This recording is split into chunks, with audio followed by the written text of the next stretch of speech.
the first one if you can't get your second one. Correct. And you did say that. And I think all of us suspected that this is going to be a problem.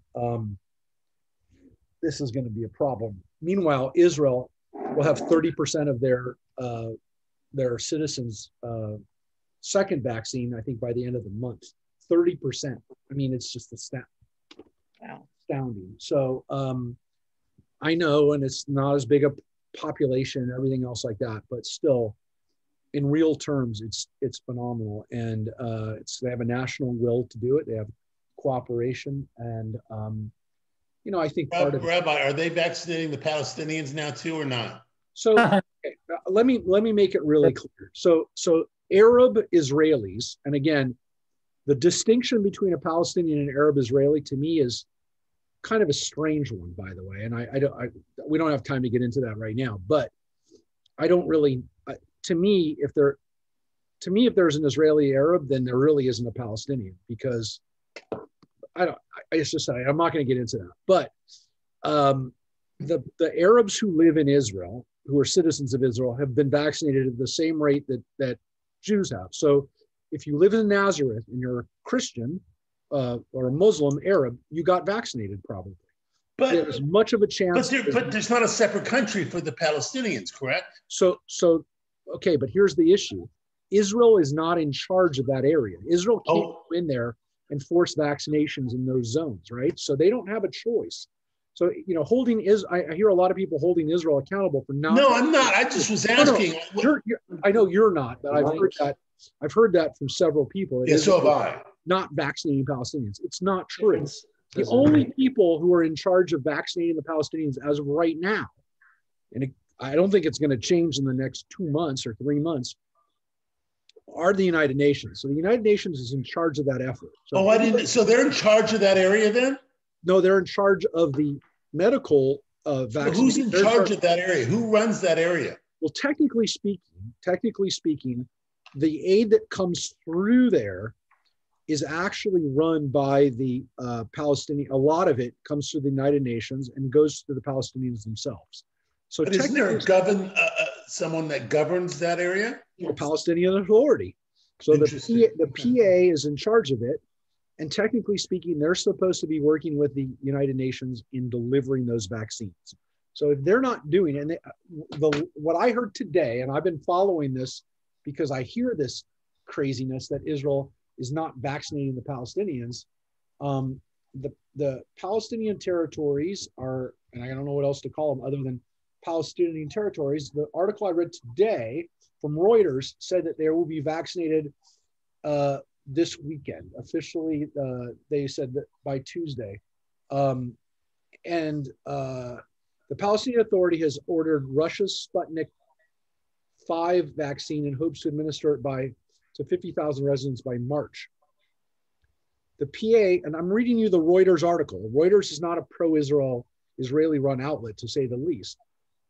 The PA governs in the Israeli-occupied West Bank in coordination with Israel, whose vaccination campaign has been the world's fastest. By Tuesday morning, 28% of its 9 million citizens have received at least one dose. So,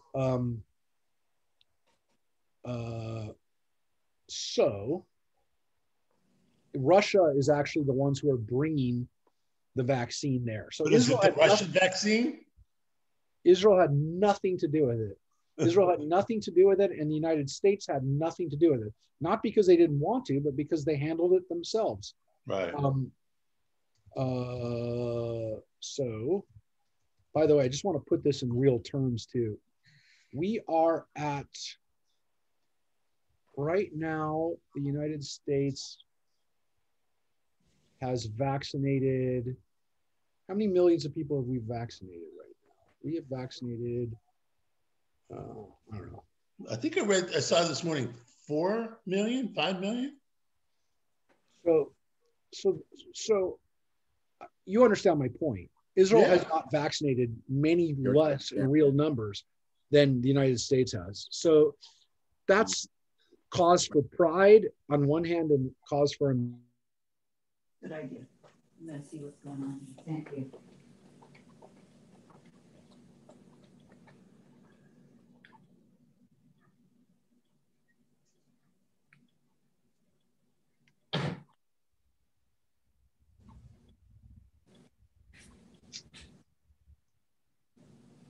I think, Rabbi, you're stuck.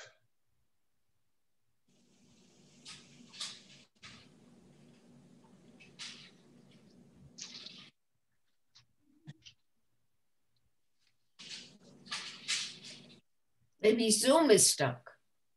Yeah, everything. Not the rabbi. It's Zoom. His. There we go. He's Hi. off. Hi, Oh, now we Cheryl. can talk about him. Absolutely. How you guys? Good. Why? Good. Exactly. Yeah. Hi. So Harvey, you were saying you tried to get through to Magic Mountain today also on Correct. their list. You can get on the website of where all the locations are, and it tells you what dates are available. Right. We And couldn't get, but we didn't have internet till late this afternoon anyhow, so that kind of was a problem, or electricity. I saw today that there were 2 availabilities at Magic Mountain, so I quickly filled out the form. By the time I filled it out, they were gone. Yeah. So There's just not enough vaccines. I don't think that we have enough. we don't have enough. And how do you vaccinate what? A couple 100,000 people in the Santa Clarita Valley when you only have like 5 locations? Right. You can only do 15 minutes to do the math because they're not running 24 hours a day. It's not going to work Right. out. Right. Hey, Rabbi. Anyways, I'm very sorry, everybody. My internet was acting funky just now. I just got frozen out. So, We didn't notice. I'm glad you're back. anyways, the point is that hopefully we'll do a better job. I don't know how we're going to do a better job, but I'm hopeful that people will get vaccinated, at least here in California, soon, because it will, it should save lives. Anyways, I also want to, as some people know, Harvey had, and Sharon, I mean, Sharon's probably there in the background.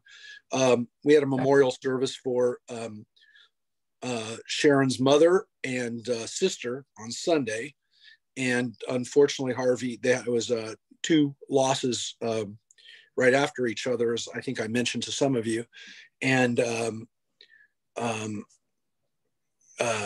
Victoria, his mother-in-law, was 103 years old and was an amazing lady and was active and vibrant. And unfortunately, she did not bounce back from her illness of her COVID illness. They thought she was going to, but she didn't. So it was a very tough week for their family. And as much as, again, they had also losing Sharon's sister, literally within the period of 3 days, it was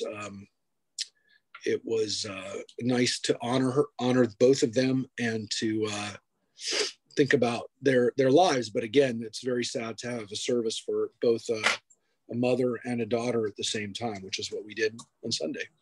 So again, our thoughts and prayers are with Harvey and Sharon and their whole family. I lost another person right around that time who was 100, who also was pretty active. She was in a nursing home, got sick in a nursing home as well. Not in, assisted care. Sorry. And Harvey's mother-in-law was at the Jewish home. So again, it's been really hard. It's been a hard few weeks, and let's hope the worst is behind us. I really am hopeful. I'm really hopeful that it is. I'm going to go back to the computer. So sorry.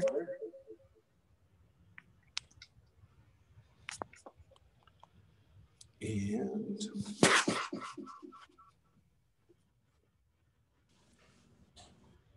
all right. So hopefully this will work now. We're back on. And again, I apologize. I had a feeling that it was acting a little funky from the very beginning, the internet. And again, but Harvey, you guys are doing okay? I kind of fine. Yeah, we appreciate the service. It was very nice. Getting a lot of nice comments, which helps soothe everything over. And some of the people that were there, we haven't talked to or seen for years and years. All good. Thank you again.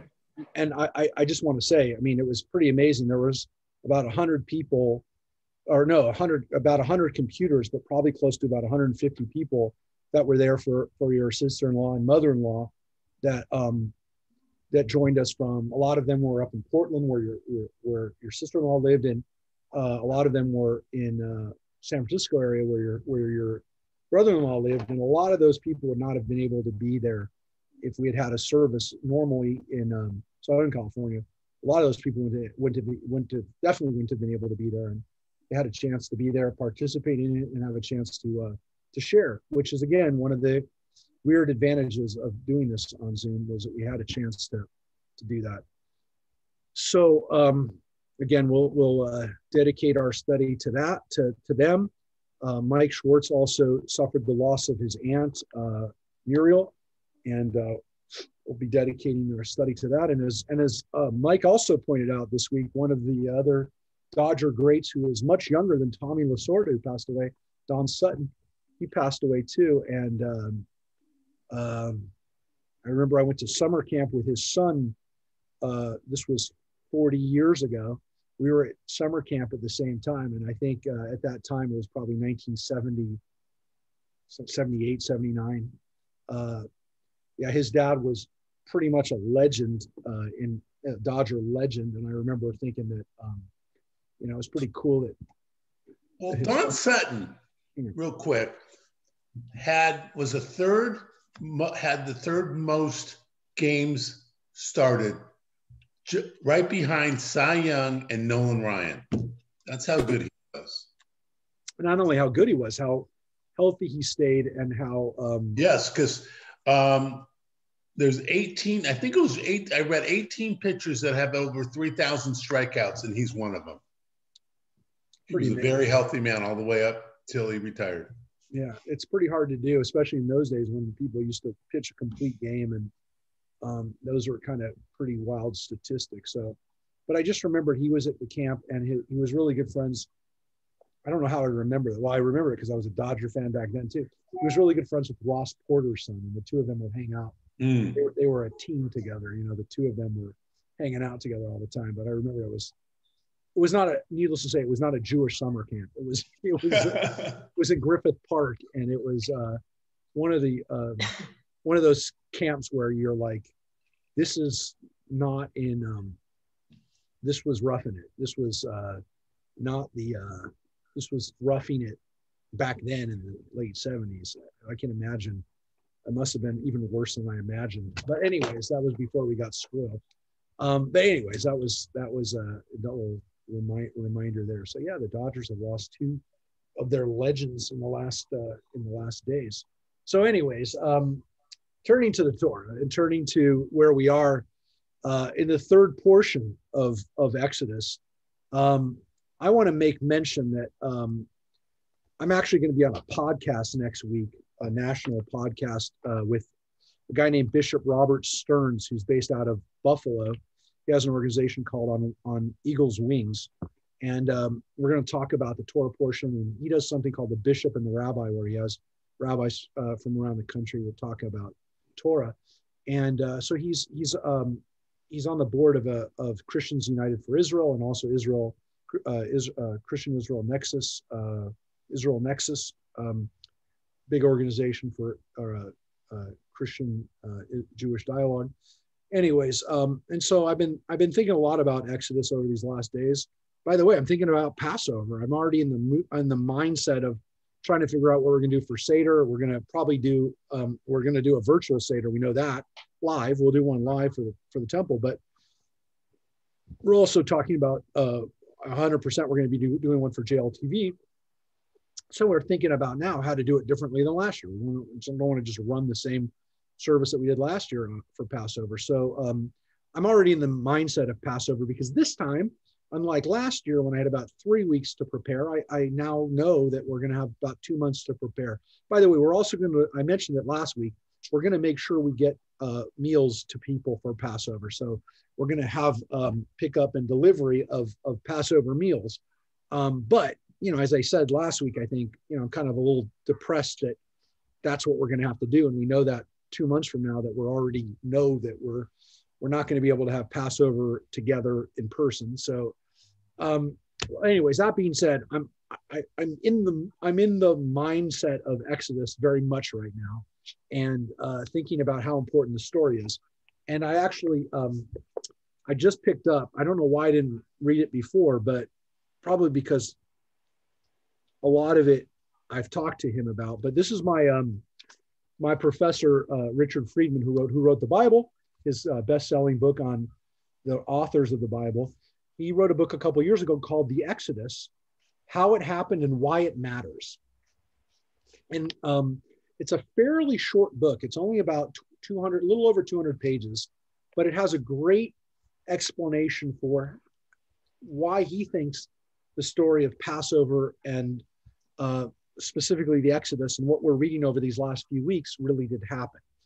And again, he talks about some of the challenges that archaeologists have thrown out and explanations. And he says, listen, we don't have archaeological evidence that the Exodus story happened, especially what we're going to read next week, which is the actual crossing of the Red Sea. But he says, on the other hand, we don't have evidence that it didn't happen.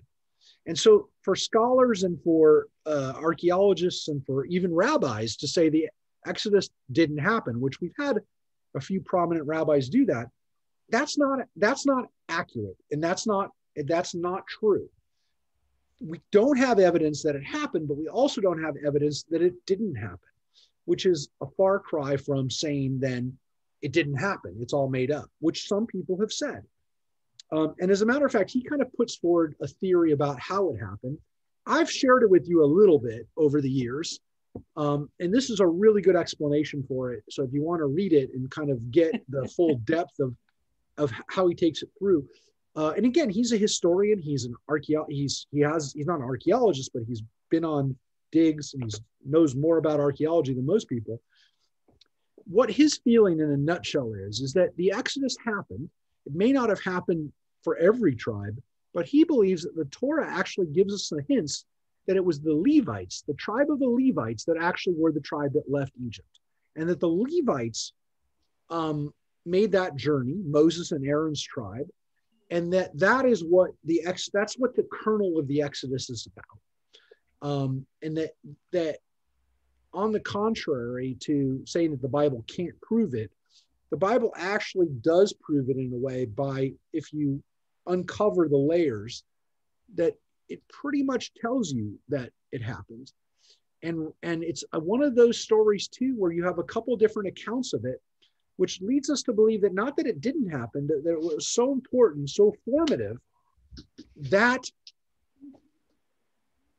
there were different versions of the story because everybody knew it happened. So to say that it didn't happen because there's many stories is actually counterintuitive and it goes against what really we know from human experience, which is that if something happens and everybody knows it happens, you actually get lots of versions of the story. You don't get less versions, you get everybody's version of the story.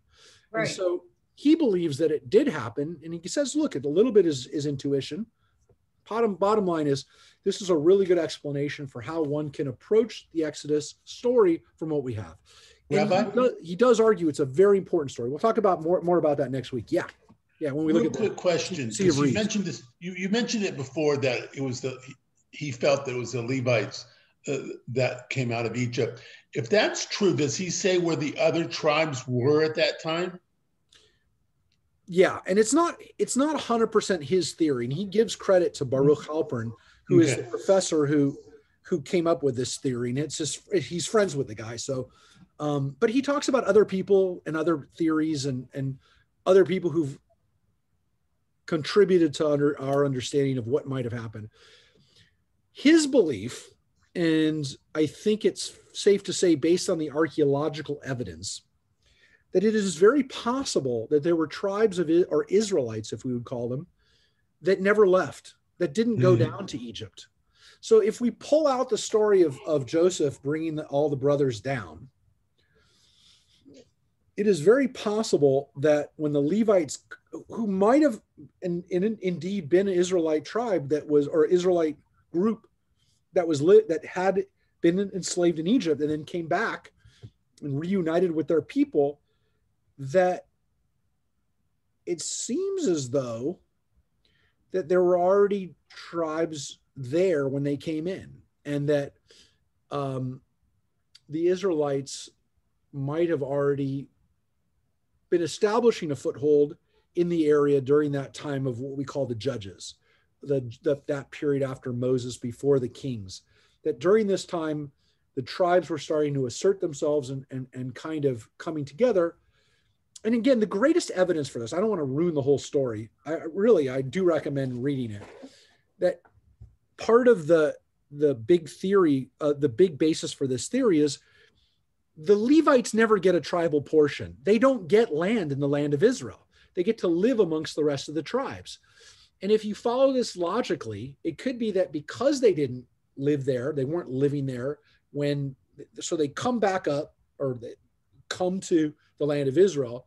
The Israelites say, yeah, we're bonded together and we're going to let you live amongst us and you're part of our people, but you're going to live throughout the land. We're going to put some of you in different places, which is exactly what happens when they come back from the Exodus, or what the Torah says happens to the Levites.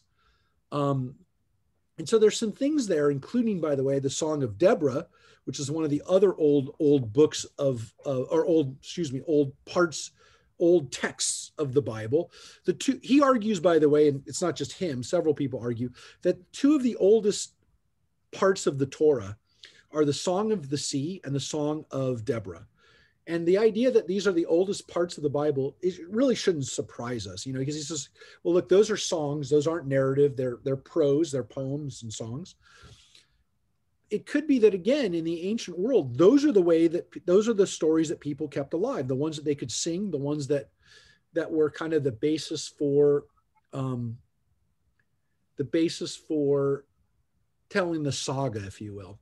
And that those songs, anyways, the Song of Deborah doesn't mention the Levites, which is weird because it mentions the other tribes. It doesn't mention the Levites. And what's also interesting is that the Song of the Sea, which is the song that we sang when we left Egypt, doesn't mention the other tribes.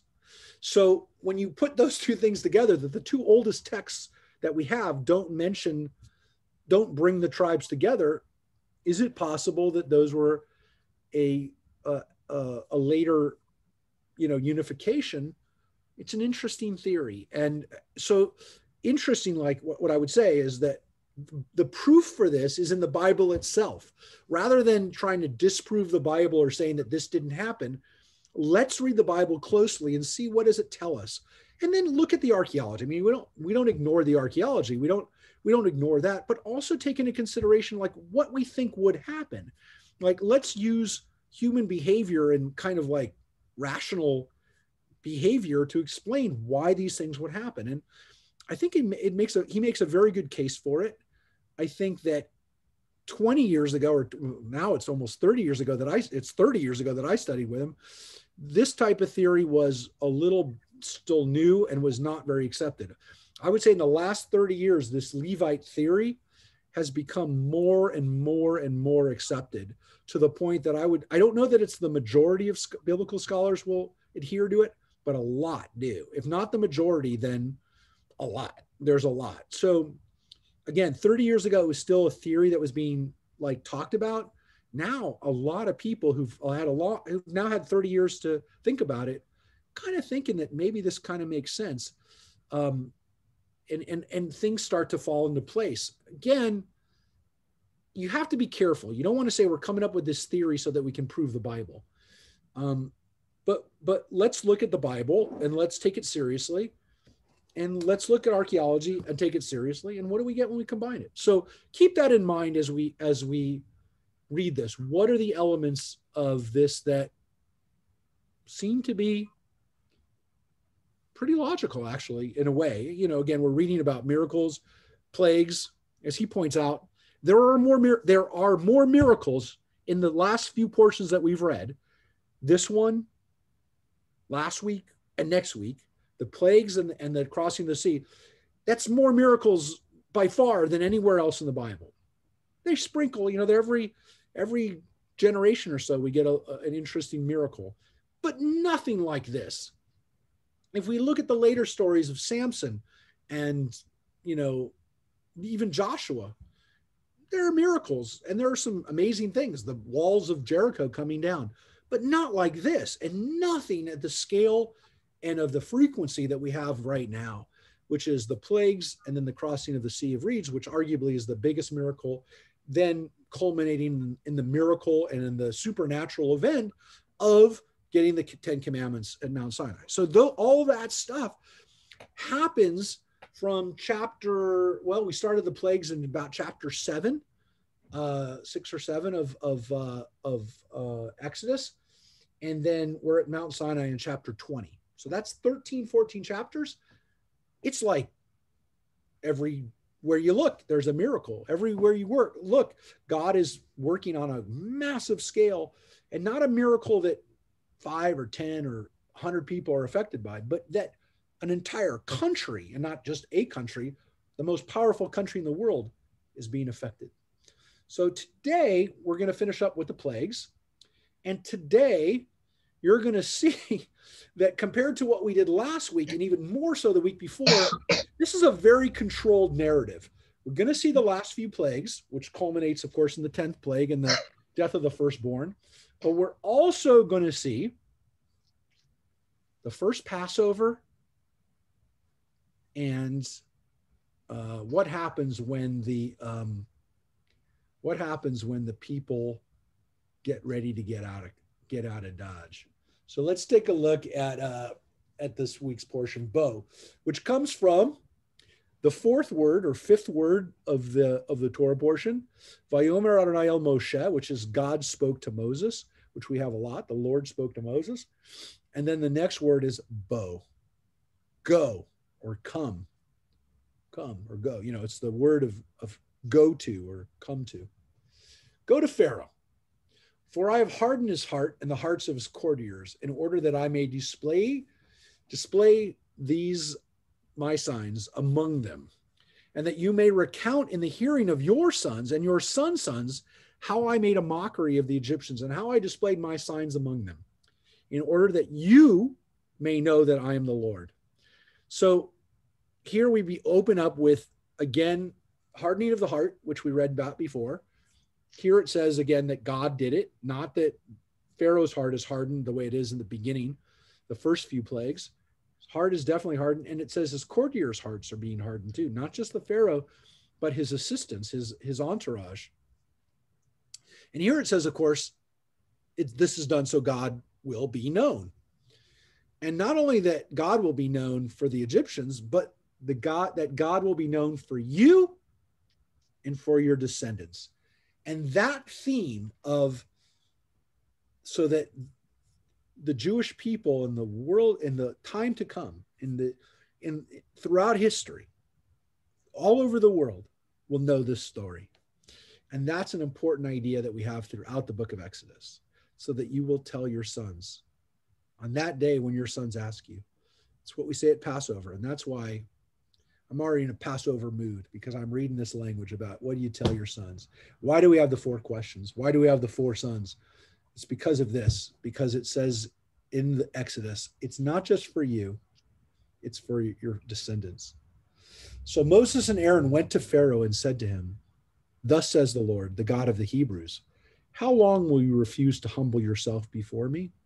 Let my people go, that they may worship me. For if you refuse to let my people go, tomorrow I will bring locusts on your territory. They shall cover the surface of the land, so that no one will be able to see the land. They shall devour the surviving remnant that was left to you after the hail, and they shall eat away your trees that grow in the field.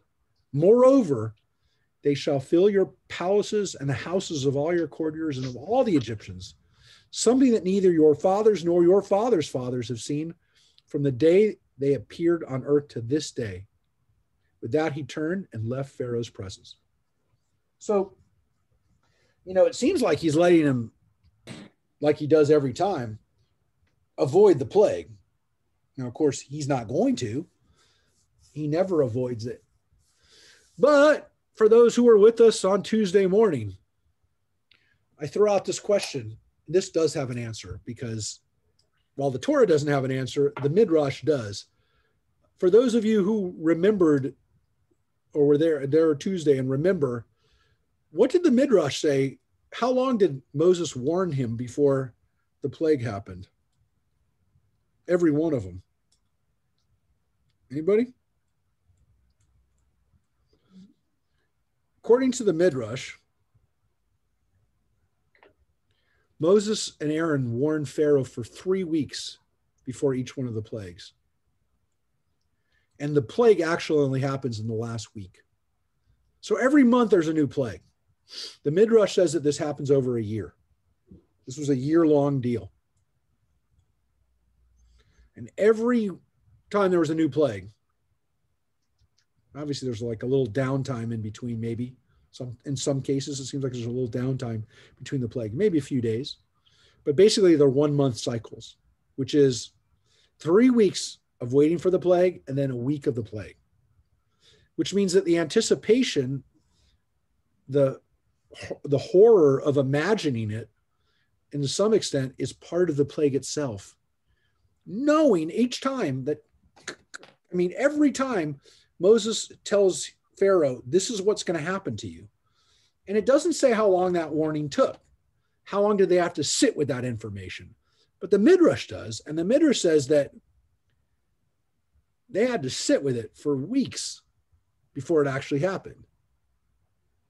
So you can imagine what it's like knowing what's going to happen, and the Pharaoh knowing that this was coming and that he's not doing anything for 3 weeks. Whether he won't do it, can't do it, it's amazing. So again, it kind of begs the question, how long did these warnings last? Because it doesn't say exactly how long there was in between them. Folks, this is the only plague. Well, though you can make the argument the final plague we already know ahead of time, as we talked about, we know that plague is coming. We know the 10th plague is coming the whole time. We already know. We've already been told. But this is the only plague that we actually, to some extent, is connected to the previous plague. Because Moses says the locusts are going to eat everything that the hail didn't destroy. And so it's a 1-2 punch. These two plagues are linked. Well, again, you can make the argument that, the animals, the animal disease, is followed by, boils because, people got sick from, it's possible that all the plagues were linked, but this one it's explicitly said that this plague is now going to comes right after your other plague and is a 1-2 punch. And that's what it says. These two plagues were linked. The plague of Barad, hail, with the plague of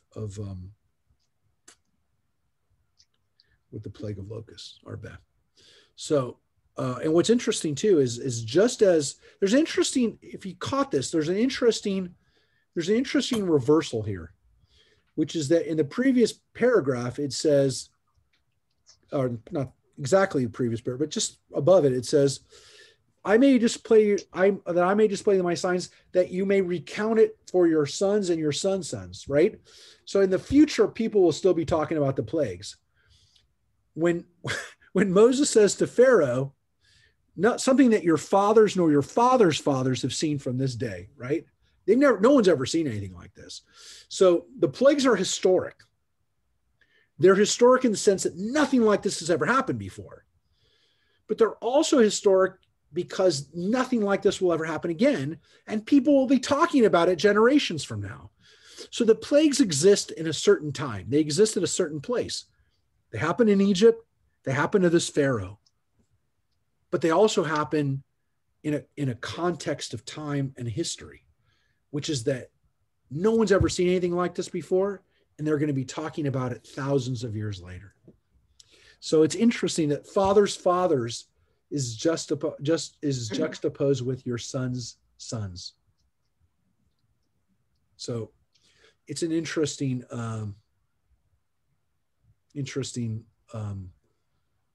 similarity or reversal, if you will. One's, by the way, looking to the past, the other's looking to the future. It's almost like Moses is saying to them, and Moses is the one who was told by God, it's so that the Jewish people will be talking about this thousands of years from now. Moses is the one who gets the spectrum, from past to future. Mm-hmm. And of course we do, because Moses says it. But think about that too, is that the Egyptians are looking backwards. The Jewish people are looking forward. And what's interesting about this, folks, is that it's hard for us to imagine this. It's hard. It's really hard for you to imagine what I'm about to tell you right now. And that is that when this happened, the golden days of Egypt were already in their past. I know that's amazing to think that 3,200 years ago, approximately, the greatest days of the Egyptians were behind them. But during the time of Ramses, which we assume are one of the Ramseses or one of these people around that period of time, they were already not doing what their ancestors had done as far as what their ancestors, the Egyptian ancestors, had created. The pyramids were already thousands of years old by this point. They were not building the pyramids like Cheops anymore. Those were done. Those were ancient history. I know it's amazing to think about that, but the Egyptians were already a culture and civilization in decline. And if anything, this experience for them hastened their destruction. And again, the Egyptians still lasted for a good another, as a major empire, for about another 500 years. They were still a power, but they were blips of their greatness. They were never great really again after that. After this experience, the power shifted, not immediately, but it started shifting back towards Assyria and Babylonia.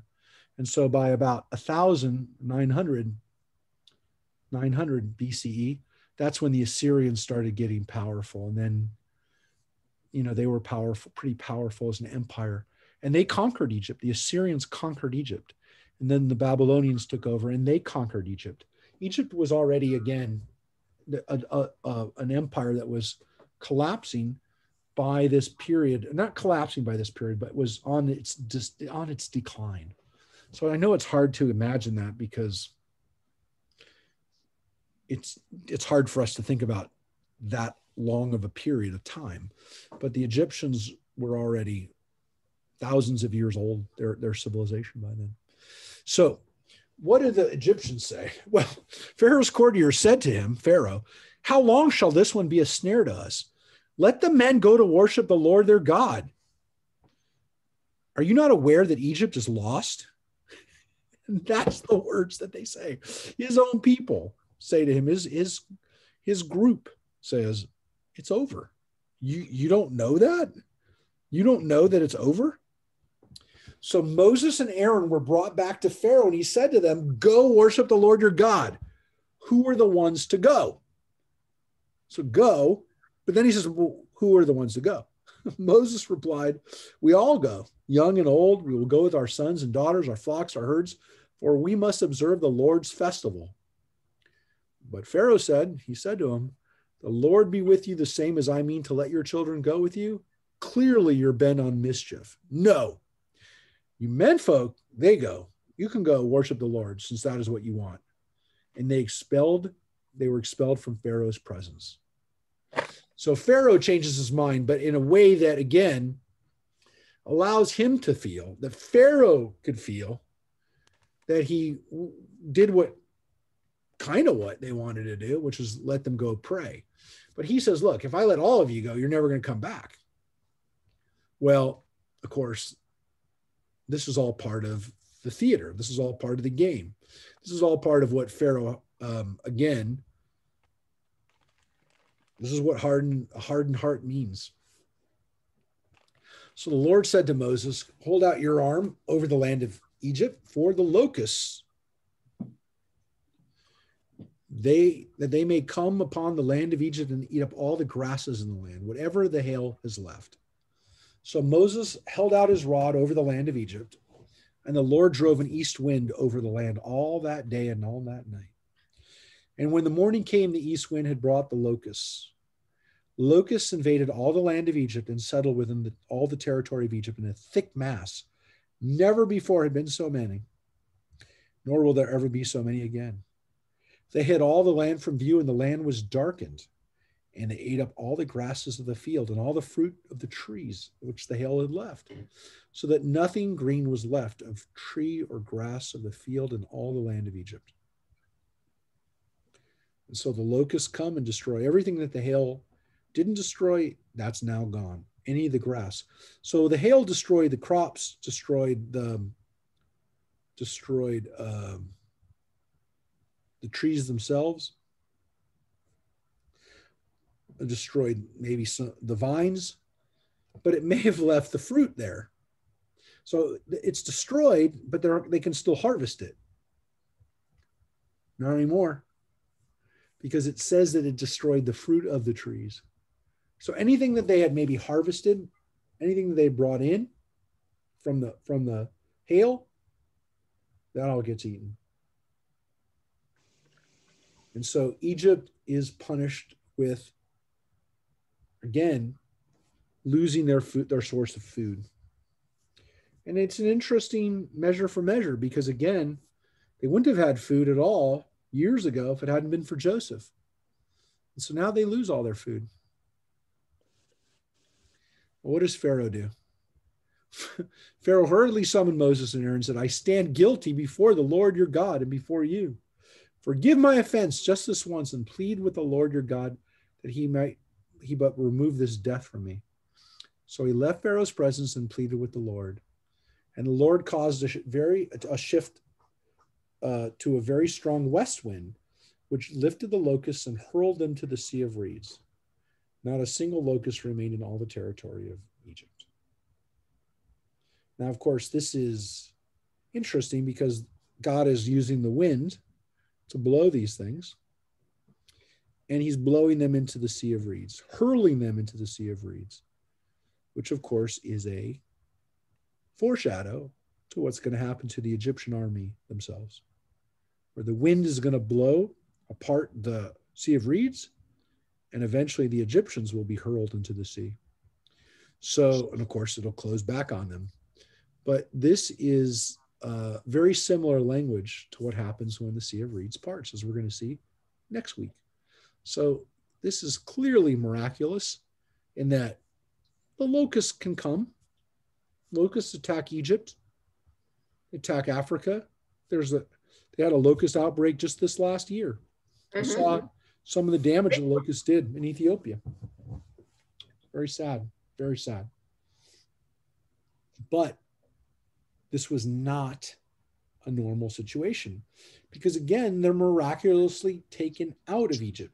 Just as they're brought in a huge wind blow, they're blown out again. So they didn't fly in. The Torah says they were blown in, and they were blown in by God. God made the wind blow them in.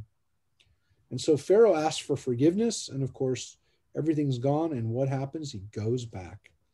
The Lord stiffened Pharaoh's heart, and he would not let the Israelites go. And that's it. I mean, we get to the last two plagues. The Lord said to Moses, hold your arm out toward the sky, that there will be darkness upon the land of Egypt, a darkness that can be touched. So it's not just there's an eclipse. It's a darkness that people felt. Moses held out his arm toward the sky, and thick darkness descended upon all the land of Egypt for 3 days. And again, an eclipse doesn't last for 3 days. People could not see one another, and for 3 days, no one could get up from where he was. But all the Israelites enjoyed light in their dwellings. Now,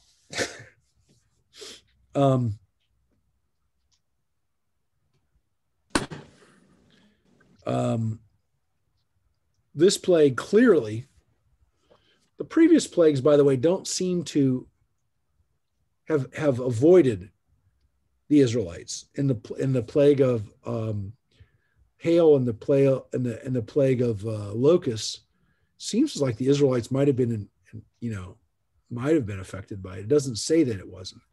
This plague is strange because it says specifically that the Israelites were not affected by it, that they enjoyed light in their dwellings, which would have been weird because it's not darkness that comes from the sky, whether it's blotting out of the light through fog or through clouds or through an eclipse or something in the sky, because people can't move. And assumedly, based on this description, if an Israelite lived next door to an Egyptian, the Israelite had light and could see and could move, whereas the Egyptians couldn't. So it's not like part of the country was light. Assumedly, again, it just depended on whether an Israelite or Egyptian lived in that place. Now, Mike and whoever was there on, Mike and Mary and whoever was there on Tuesday knows where I'm going to go with this right now. Because the plague of darkness doesn't seem like that bad of a plague. And the rabbis recognize that. You say, how could this be like the second to last plague? Seems like one of the weakest plague, if not the weakest plague. And that, okay, so you have to stay home for 3 days. Now, there's a few explanations for this. There's a few places in the Midrash that we get an explanation for why this is the second to last plague. So one of them is that this is a plague that obviously affects the sun god of the Egyptians. So this blots out their highest god, Ra. So that's one thing. That's one possibility, that this is a really bad plague for the Egyptians' whole theological system and their whole society. There's another possibility that the plague of darkness would have allowed the Israelites to leave. They had 3 days to get out of the country. And the Egyptians couldn't move. And if they had light and the Egyptians didn't, which is exactly what it just said happened, the Israelites could have left. They had an opportune time to leave, but they don't. God either didn't want them to, and that's why they didn't leave like this. Because again, according to the story, maybe God wanted them to leave in the bright sun of day, which is what it says happened. The Israelites did not slink out at night. They didn't sneak away. They were there and left in front of everybody in broad daylight at noontime, which is kind of what it says in the Torah. They left in the middle of the day. But this idea that the Egyptians get kind of a little bit of a foretaste of the darkness that's about to happen to them, that this is an ominous foreshadowing of death. The darkness is going to envelope the country and envelope the whole leadership of the country. And this is the midrash that I'm going to share that we read the other day, which is that the Torah specifically, explicitly says that the plague didn't affect the Israelites. But this very curious midrash that we read says that what happened during this time of the 3 days where the Israelites died by the millions. That as many people as left Egypt, there were millions of Israelites who died during this plague. I don't know. You have to really stretch to get it. But they're projecting, the rabbis who wrote that midrash are projecting something very interesting here, which is that were there a lot of Israelites who just didn't get with the program? Well, we know that there's a final test because it says that in order for the death, the angel of death, or the death of the firstborn plague, however you want to describe it, God's final act of punishment, you had to put blood on the door in order for the angel of death, for death to pass over. But maybe again before that, with this ninth plague, the midrash explains, this one midrash explains that maybe the Israelites needed one final warning. And what happened, according to the story, is that really bad Israelites who weren't with the program died. But God didn't want the Egyptians to know that so many Israelites died. So what happened in the darkness was they couldn't see the Israelites who were dead. So this is kind of like the pre-10th plague, which only affects Jews.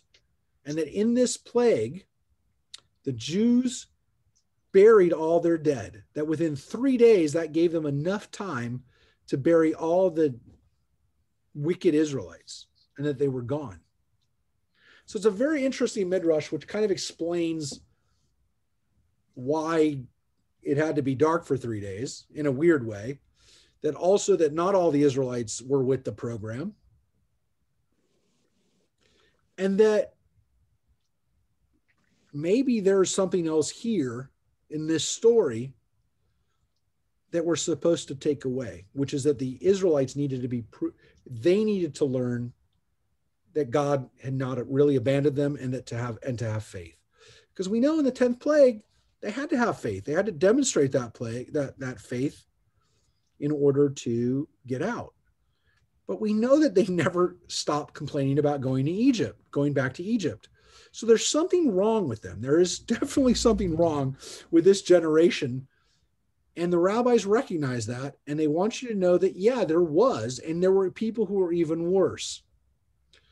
There's another variation of this, which we haven't read yet in the class because we haven't gotten to it, but we are going to read this part today when we get to the 10th plague.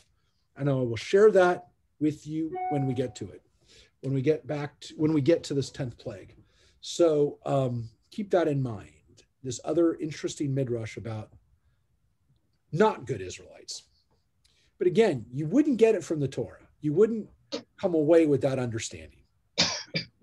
So what does Pharaoh say when Moses says you're going to have darkness? Or what does God say? Actually, their darkness happens.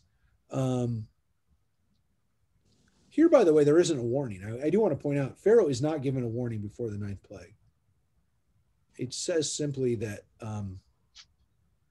Pharaoh would not let the people go. So after the 9th plague, Pharaoh summoned Moses and said, "Go worship the Lord. Only your flocks and herds will be left behind." So now he's saying, even your children can go with you, but you have to leave your flocks. And Moses said, "No, you yourself must provide us with sacrifices and burnt offerings to offer up to the Lord. We need those animals. Our own livestock too shall go along with us.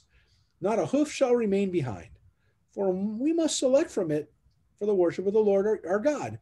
And we shall not know with what we are to worship the Lord until we arrive there." So no, you're not going to hold back our flocks. We're going to bring them with us. We need them. But the Lord stiffened Pharaoh's heart, and he would not agree to let them go. And now Pharaoh says, "Be gone from me.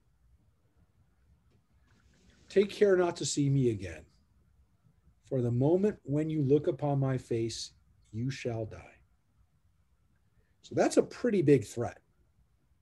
Pharaoh hasn't said that yet, but he's had enough. And he says, "Don't let me see you again. You're dead. You're a dead man." And Moses replies, "You've spoken rightly. I shall not see your face again. And the Lord said to Moses, I will bring but one more plague upon Pharaoh and upon Egypt. After that, he shall let you go from here. Indeed, when he lets you go, he will drive you out of here, one and all. He's not going to let you go. He's going to force you to go. He's going to beg you to go. Tell the people to borrow each man from his neighbor and each woman from hers objects of silver and gold. The Lord disposed the Egyptians favorably towards the people. Moreover, Moses himself was much esteemed in the land of Egypt amongst Pharaoh's courtiers and among the people.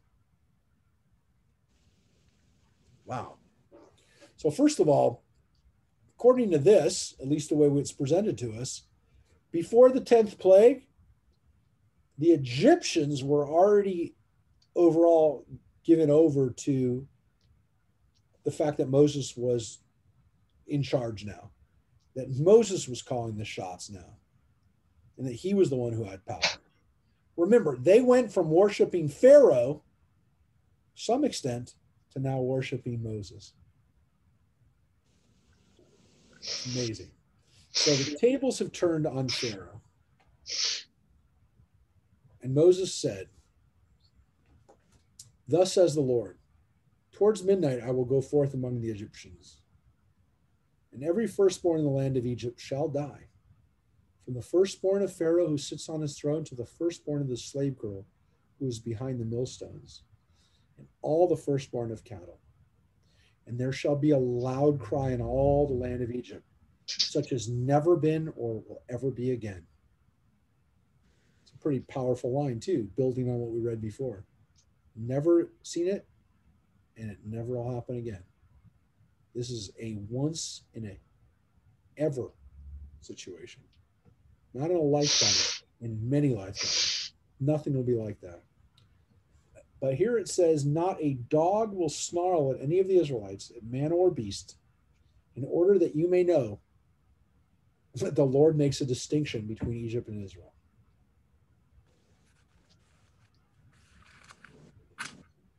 So again,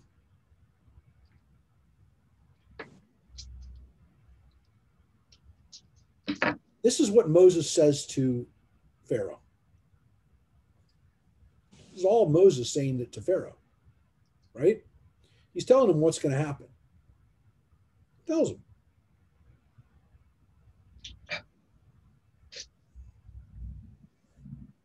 And he finishes with this line. Then all these courtiers of yours shall come down to me and bow low to me, saying, Depart, you and all the people who follow you. After that, I will depart. And he left Pharaoh's presence in hot anger. Now, it says that Moses was upset.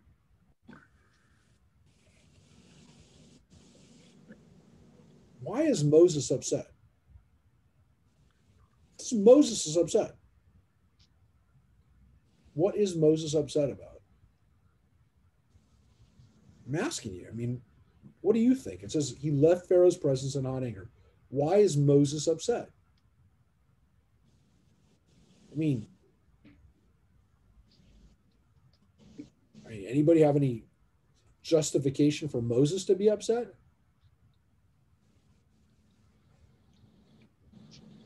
I mean, he got thrown out. He got thrown out of, Pharaoh tells him, get out, I never want to see you again. But you can make the argument, he doesn't care. His response to him is, yeah, you're right. You're never going to see me again. It's an interesting concept here, which is that, and it's actually in the movie The Prince of Egypt, they follow this reasoning, if you will, this possibility that Moses is upset because it's come down to this. He doesn't want the Egyptians to have to pay like this. He doesn't want them to lose. He doesn't want to see all these people die. That his anger is that, that this is what has to happen.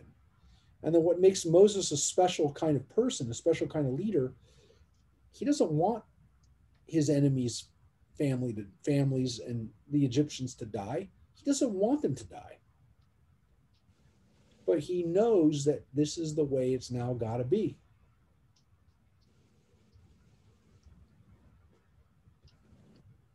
Pharaoh still doesn't get it. Doesn't get it. And the next line says, the Lord said to Moses, Pharaoh will not heed you, in order that my marvels may be multiplied in the land of Egypt. Moses and Aaron had performed all these marvels or miracles before before Pharaoh. But the Lord had stiffened the heart of Pharaoh so that he would not let the Israelites go from his land. So it's a statement.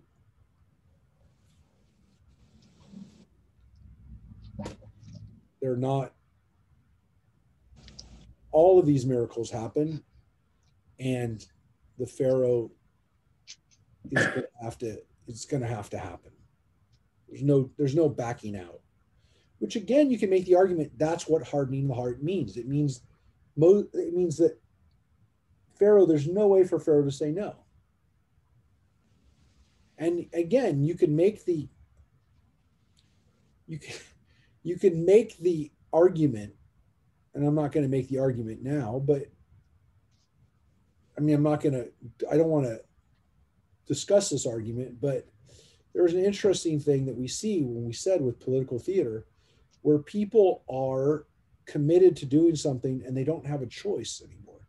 They can't back out because everything they put everything in, in the terms of poker, they're pot committed. They can't do anything else. They have to play this out. They've already put too much into it so that they can't back out anymore. What's so crazy about that is that people get so focused on that, that there is no, I mean, you could make the argument, well, just live to play another day. But people are like, I don't have anything left. By this point, they lost all their livestock. They've lost their property. They've lost their farms. They've lost their animals, their food. I mean, everything's gone. And maybe at a certain point, they're like, you know what? No, let's see where this goes, because I don't have anything left to lose anymore anyways. But of course they did, because they are now going to officially now become, I mean, the 10th plague it's not disease. It's not loss of property. It's death. There's nothing more serious than that. So that's the lead up to the 12th plague. But now we step out and we get the first Passover, which of course makes sense because we have to explain what happened that night.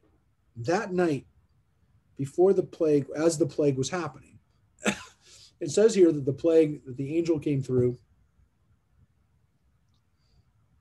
right here towards midnight. Chatzot halayla, which means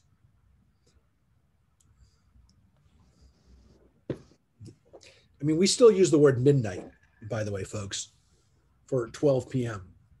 We still use that word, midnight. That's what Chatzot halayla means, literally, the halfway point through the night. Technically speaking, that's not necessarily 12 at night. It depends on the season.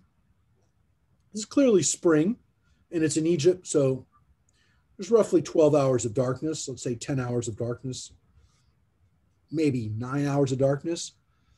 It would mean that, again, let's say if you do the math, 8 o'clock at night, it's pretty close to midnight. It's pretty close to 12 p.m., what we call midnight. There is a tradition that we do Passover until midnight so that we really enact what that moment was like when the 10th plague happened. And there is a tradition of staying up till midnight so that we are there in that moment of what we're about to do, which is the Passover. So this is chapter 12. It's all about the Passover. Chapter 12 begins. Vayomer el Moshe ve'al Aaron. The Lord said to Moses and Aaron in the land of Egypt, this month shall mark the beginning of the months. It shall be the first of the months of the year for you. Now, Chachodesh Hazeh Lachem Rosh Chodeshim, that this is the Rosh Chodesh of months. Folks, this is flat out tells us that at one point, the Jewish New Year began in springtime. That's the way it was. It was only after the Babylonian experience, and the Babylonians had their year begin in the fall, that we moved to a fall New Year, the Rosh Hashanah time. It was originally like halfway through the year, Rosh Hashanah. It was the opposite end of this period, which is where you start moving into the winter months, the fall and the winter months. So this Rosh Chodesh is the beginning of life coming back to life, whereas the other way is beginning to say goodbye to that, to making your final harvests and watching the world kind of go to sleep. So originally it says that it was the beginning of the year, which is when the Egyptians began their year in the springtime. So speak to the whole community of Israel and say, on the 10th of this month, each of you shall take a lamb to a family, a lamb to a household. But if a household is too small for a lamb, let him share one with a neighbor who dwells nearby. In proportion to the number of persons, you shall contribute for the lamb, according to what each household will eat. Your lamb shall be without blemish, a yearling male. You may take it from a sheep or from goats. So you actually get a choice. This is a sheep or a goat. It's up to you. Kvasim or izim. It's the Hebrew for sheep or goats. Assumedly, by the way, the sheep was more expensive than the goat, but don't worry about that too much, other than this Passover sacrifice could be either one, which are not as big.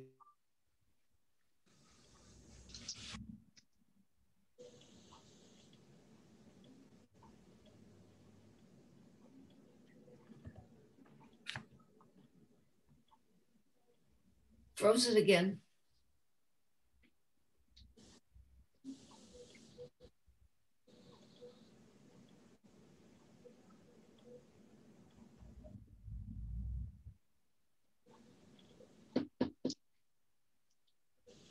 I sent him a note. Oh, good. Thanks, Harvey.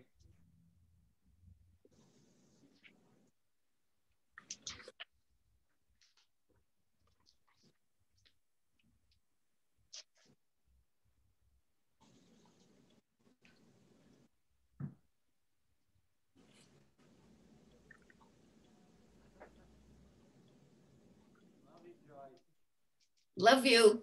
Thank you.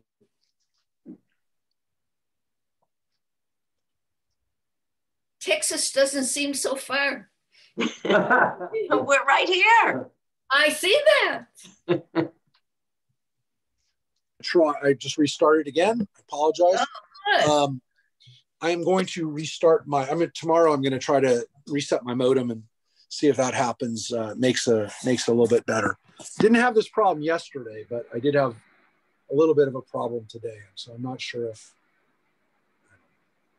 what happened. as long as you come back to us, that's good. Yeah. All right. Thank But I'm going to try to fix it. So anyways, so let's read what happens with this Passover sacrifice. So it says,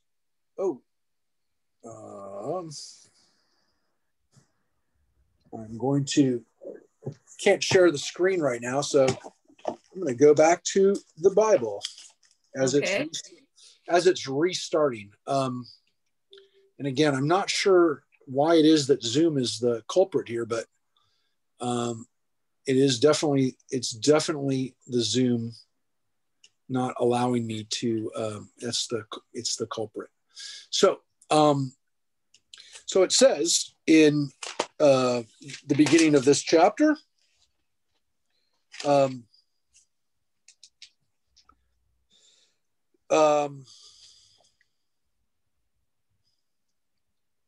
So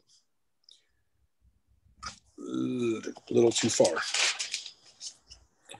So as we said, each lamb per house, an unblemished kid within its first year. From the sheep of the goats you shall take it. It shall be it shall be yours for examination until the 14th day of the month. The entire congregation of the assembly of Israel shall slaughter it in the afternoon. They shall take some of the blood and place it on the 2 doorposts and on the lintel of the houses in which they will eat it. They shall eat the flesh on that night, roasted over fire, and matzah with bitter herbs, they shall eat it. So this is a description of the first Passover meal. And it says that, again, this is going to be done in the future. So all those aspects, putting the blood on the door, eating the whole thing. Well, we haven't gotten to eating the whole thing yet, but the fact that that it's supposed to be roasted, the fact that you eat it with matzah and bitter herbs, all of those things are spelled out in the Torah. These are not rabbinic decrees. These are not added traditions. The Torah is actually pretty specific about the way it has to be eaten. I'm not even done yet. But it also says that there's a period of examination which goes on for days before the people even sacrifice it, before they even kill it. They have to examine it for a few days. So it's a strange ritual in that not only do they sacrifice it, not only do they place blood on the door from it, but that they actually have to spend a few days examining and making sure that this goat or lamb is acceptable, is the right, is going to make a fitting sacrifice. And so now it gets into this other description. You shall not eat it partially roasted or cooked in water, only roasted over fire. Its head, its legs, with its innards. You shall not leave any of it over till morning. And any of it is left until morning, you shall burn it in fire. So what's interesting about this, of course, is that it's not roasted and fried. It's not fried and boiled. Every piece of it is roasted over fire. And not only is it every piece roasted over fire, but interestingly, you can't leave any of it over. And any of it that's left over doesn't get thrown away, but gets burnt up completely. Which kind of leads us to believe that there's something really interesting about this offering itself. That the offering kind of takes on a mystical, I mean, there's something powerful about this sacrifice. Back on. So No part this of is it.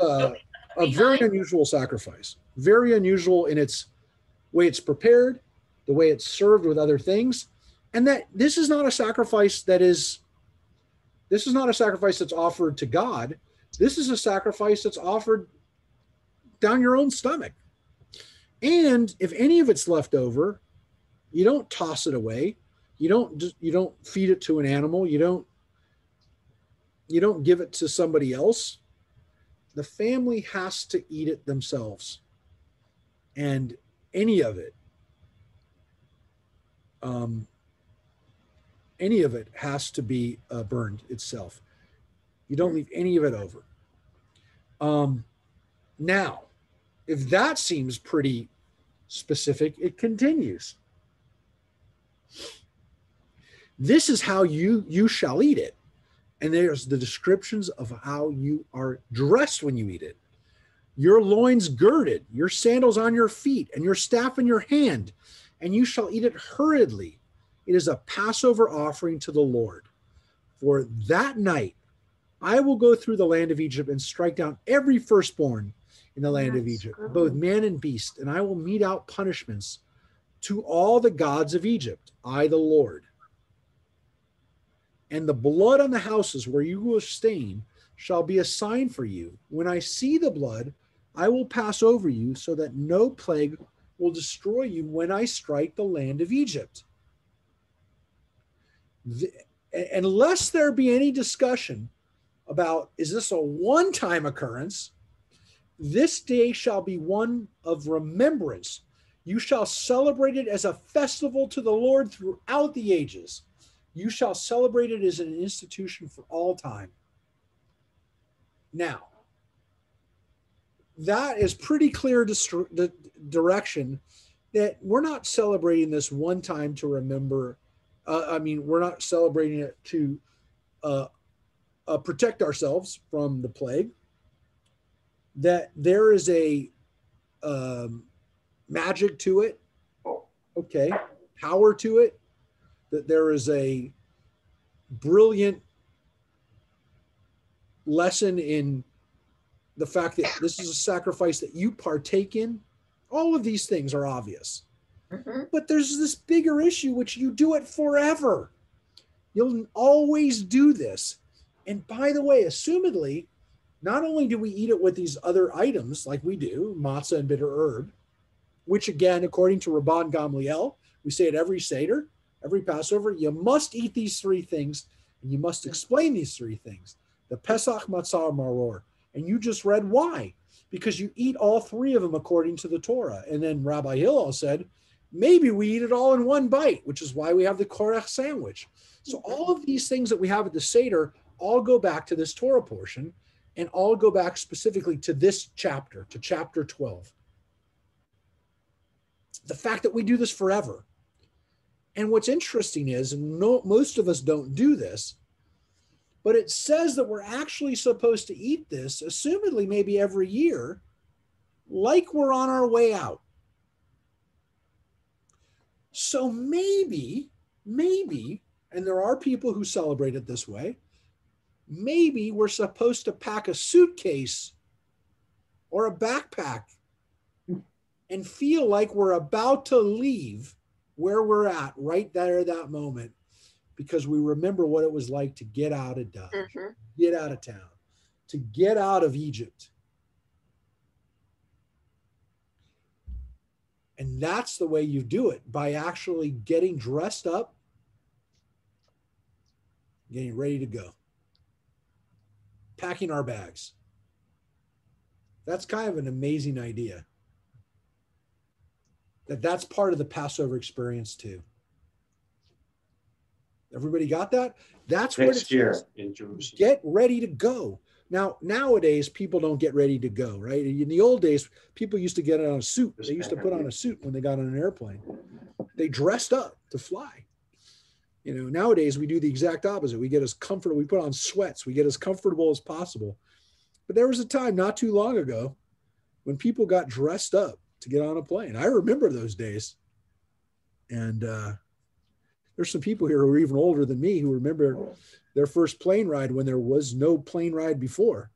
You went on the first plane ride not because you were old enough to go on a plane, but because nobody had ever been on a plane before, because nobody could afford to get on a plane, you know, in the 30s and 40s, you know.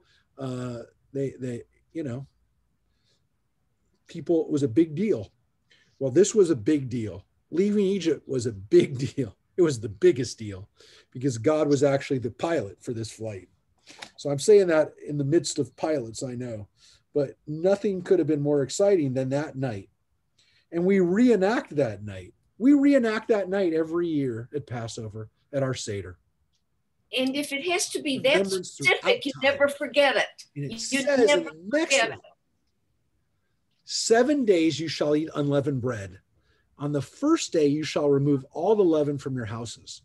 For whoever eats leavened bread from the first day to the seventh day, that person shall be cut off from Israel. You shall celebrate a sacred occasion. One second.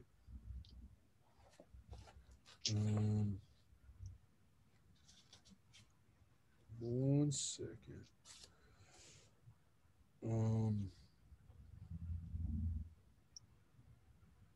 Yeah. I want to just tell you one thing here about this section.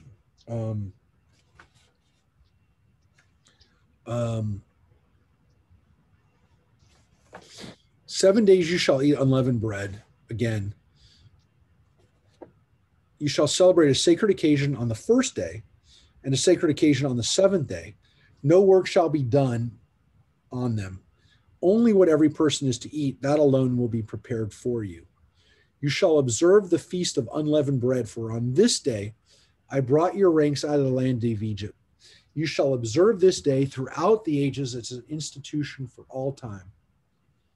In the first month, on the 14th day of the month at evening, you shall eat unleavened bread until the 21st day on the month of the evening. Now, I want you to see those two lines, that line in verse 18 and the line up above here, 7 days you shall eat unleavened bread. Mm-hmm. What's really interesting in here, and it says the feast of unleavened bread. Look, it seems as though, and we've talked about this before, that we really do have, Passover was so important because the Exodus was so important. And that originally in the biblical period, there were two holidays that were merged together. The holiday of Passover and the holiday of Matzot. One was more focused on sacrifice. The other one was more focused on the matzah. Why do we think that? Because if you read it carefully, the holiday is called by a different name right here. And not only that, we have a reason why we celebrate the holiday, which is that God brought us out of Egypt. The Passover sacrifice is offered because God passed over us on the last day, on the last plague at midnight.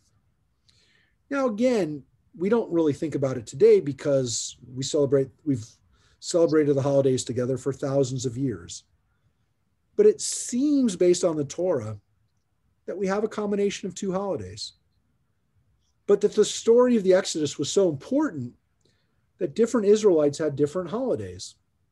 And at a certain point, the Jewish people came together and said, you know what, let's celebrate both holidays together at the same time, in the same way. And we'll celebrate a Passover sacrifice and we'll have the matzahs, everybody. Everybody will do that. But it seems as though there might have been a time when some people offered to sacrifice and some people ate matzah. And so we have Hag HaMatzot, the holiday of matzahs, and we have a Hag Pesach. And then eventually those become one holiday, unified. Maybe, and again, I don't want to dwell on it because, again, you can always pick up this book and read it. Maybe because the Levites had one way of celebrating it and the rest of the Israelites, or maybe even within the Levites, there were different traditions on how they celebrated the Exodus. It could also be that there was a harvest holiday at this time of year that the Israelites that were left in Egypt, that had never gone to Egypt, that were there in the land of Israel, already celebrated a harvest holiday during the time of Passover, during the springtime, and that holiday was a time of matzah, of having unleavened bread. Look, these are all possibilities.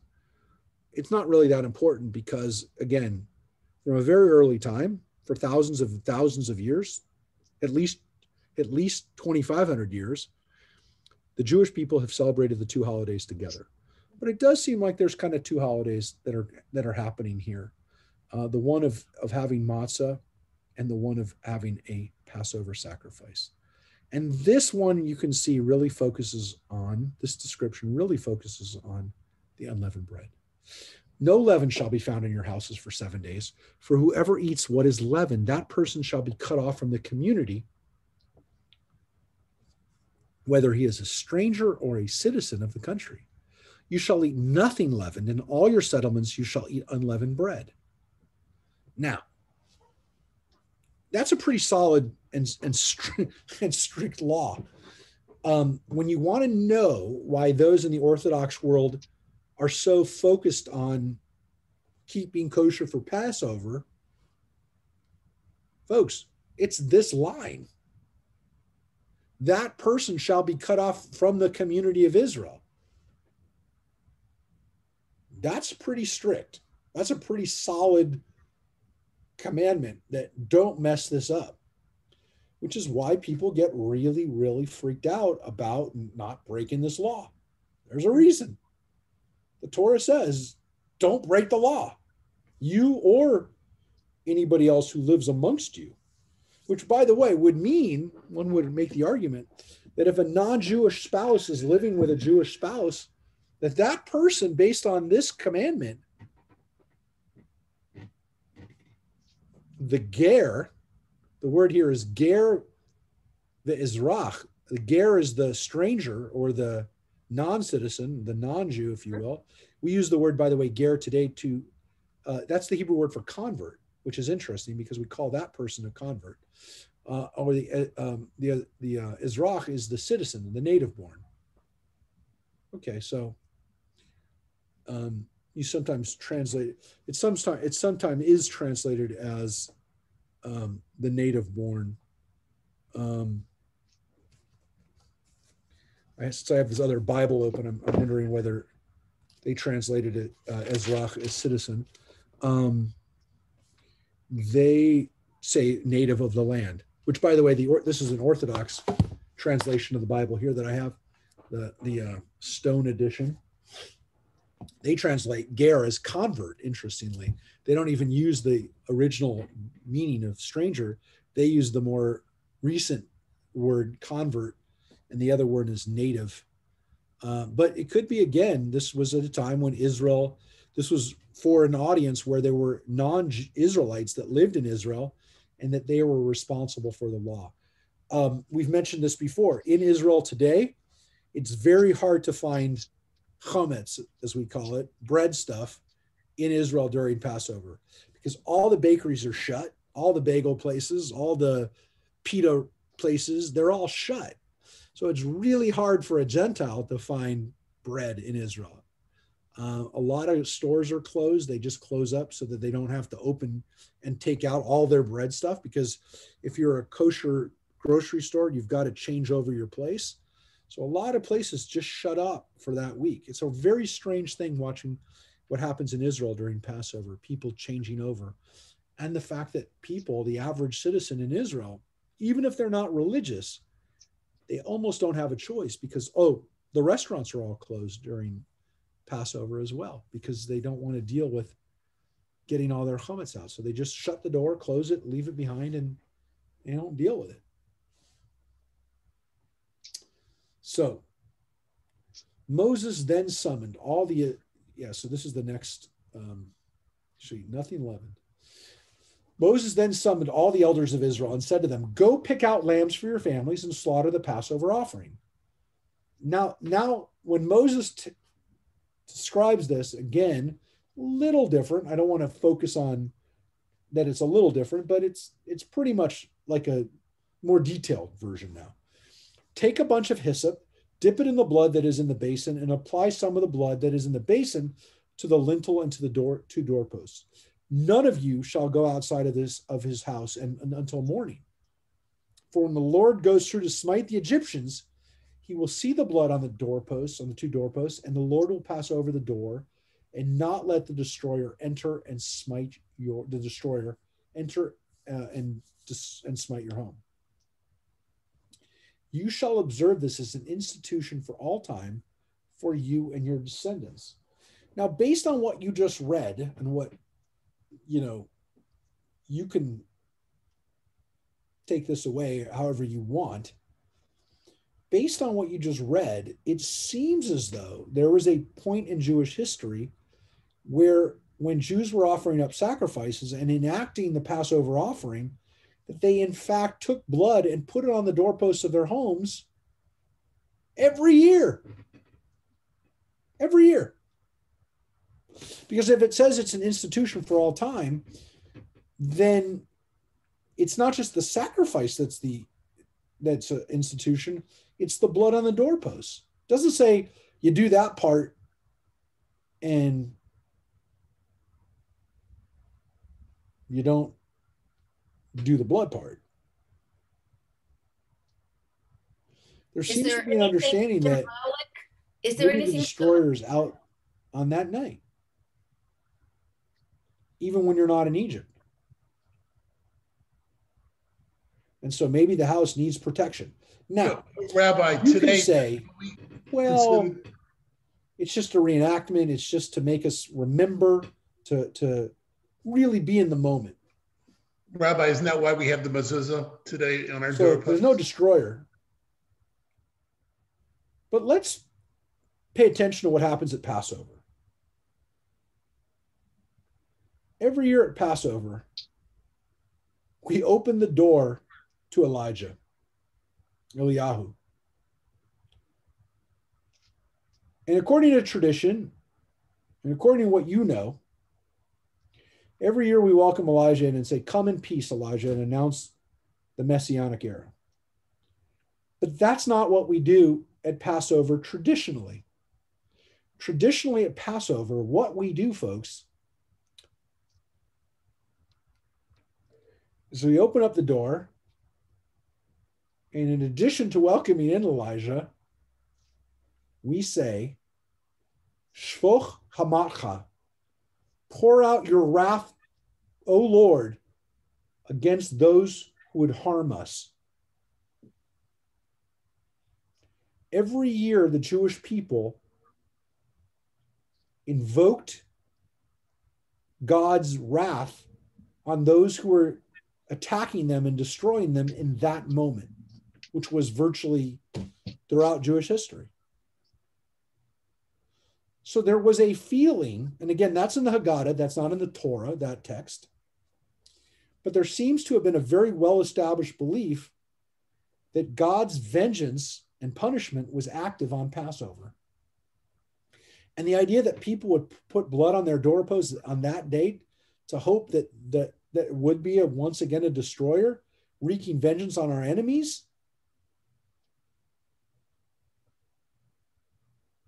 and that the blood would once again protect us. It's all a reenactment, not just with a idea of looking in the past and saying, this is what our ancestors did thousands of years ago.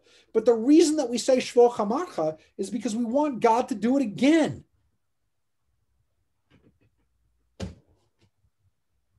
Passover is still a time to think about God's power, God's liberation, and God's punishment on those who would destroy us. Rabbi, is there anything symbolic? Is there? Yeah, Joyce. Is there anything symbolic that we do instead of putting blood on our doorpost to let us be protected? Are there any symbolisms? So that's why we have a mezuzah, right? Our mezuzah, to some extent, is the signal. Is the signal. This is a Jewish house to protect our house. Yeah. Okay. But there's another thing that we don't talk about anymore because most of us didn't know it or haven't seen it. But there was a tradition that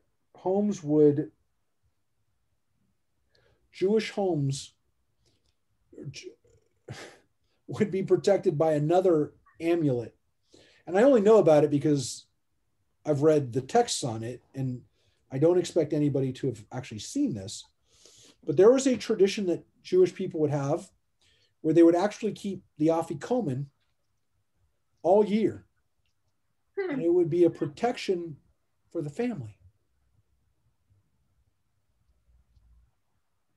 That the afikomen had protective powers. Because think about it, the afikomen, we know it today as the dessert. But what the afikomen originally was during the time of the sacrifices up to the Second Temple period, the afikomen wasn't a piece of matzah.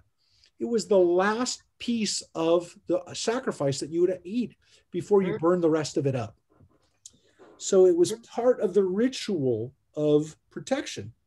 And so the afikomen piece that became the matzah piece then became a protective amulet, if you will, as well. Yeah, Joyce.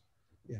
I had a friend who, wherever she moved, she immediately painted her front door red. Whatever the rest of the color of the house was. Was that a symbol at any time? What did she say it was for? She just said, I want my door red. I always want a red door. She just wouldn't say what it was for. That's what she said. And I I'll look wondered. that up. That's very interesting. That's a possibility. That's a very interesting possibility that people. She may have had that superstition.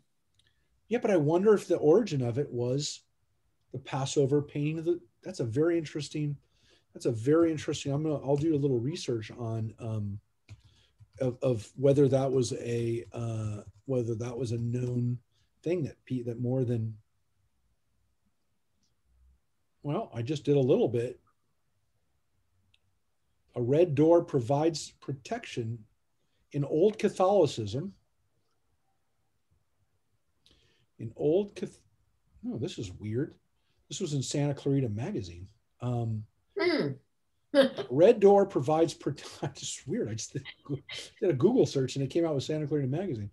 A red door provides protection. In biblical times, the Hebrew slaves were instructed to smear blood of a lamb on their doors to protect them. In Old Catholicism, churches painted the doors of the church red to represent the blood of Christ. Passing through the door would mean that you were on holy ground. Some believe a red door protects the occupants from evil. A red door also means mortgage free. In Scotland, homeowners would paint their front door red to signify that they had paid off their mortgage. Oh my. So yeah, this is a thing. It had more meaning than I thought. Also in Feng Shui, it is a red doors are considered good luck. So it's an interesting, there's a tradition for it. But this is really, again, something that says you do forever. And it says, and when you enter the land that your Lord will give you as he has promised, you shall observe this rite. And here we have this wonderful line. And when your children ask you, what do you mean by this rite? You shall say it is a Passover sacrifice to the Lord, because he passed over the house of the Israelites in Egypt when he smote the Egyptians, but saved our houses. The people then bowed low in homage. So there we have that line, when your children ask you, teaching your children through this ritual. And it says the Israelites went and did so, just as the Lord had commanded Moses and Aaron, so they did. And again, it kind of begs the question, and the rabbis do ask the question, did all of them do it? And there is an understanding that maybe some of them didn't do it. And there's an understanding that maybe even if some of them did that, there is a midrash that some, and maybe not some, but maybe most of the Israelites didn't even leave Egypt the next day. That as much as they heeded Moses's warnings, the Torah doesn't say that every Israelite left. It also seems to, again, the Torah says over and over again that the people complain about wanting to go back, that they couldn't get out of their minds this idea that they should not worry about leaving Egypt. But yet they constantly say it. So maybe there were Israelites, and again, according to one famous midrash, the majority of Jews didn't even leave Egypt. The millions that we read about, that was a fraction of the amount of Israelites that were even there in the first place. And that's a very well-known midrash, which of course, again, speaks to the fact that, especially in the Orthodox world today, there are people who'll say that the majority of Jews would be like those people who wouldn't leave Egypt, that they wouldn't leave exile given the possibility and the ability to do that, which again begs the question, look, not every Jew decided to make Aliyah and live in Israel. Right. So kind of, again, maybe it's a more popular midrash for the last 70 years, because there is this sense of we who don't live in Israel have chosen to live in Egypt to some extent, that this isn't an old issue. This is not, what did they do thousands of years ago? This might really be speaking to us as people who need to ask this question seriously. What miracles need to have happen to us and for Israel for us to say, wow, why am I still living here? So, this midrash might be more, and it's an old midrash, but it could have taken on new life because of what we deal with today. In the middle of the night, the Lord struck down the firstborn in the land of Egypt, from the firstborn of Pharaoh who sat on the throne to the firstborn of the captive who was in the dungeon, and all the firstborn of the cattle. Now that's very similar to what we read before, though if you notice that before it said from the firstborn of Pharaoh to the firstborn of the slave. Here it says the firstborn of the captive. And by the way, the rabbis do point out that there does seem to be something unfair about this, which is, why do the cattle die? Not only do the cattle die, why do the people who are captive in the dungeon die? Because assumedly, they don't have a choice in the matter. They can't get out of this. And so there is this sense of, is this measure for measure? You know, we'd like to think it is.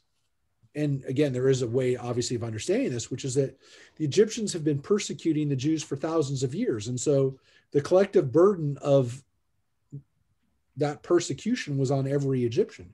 Every Egyptian was enriched by the slavery. Every Egyptian was complicit in the treatment of the Israelites as slaves. So unless they fought back and said, no, we're not taking our Israelite neighbors hostage as slaves, as people that we can murder, they were complicit. Everybody in Egypt was complicit.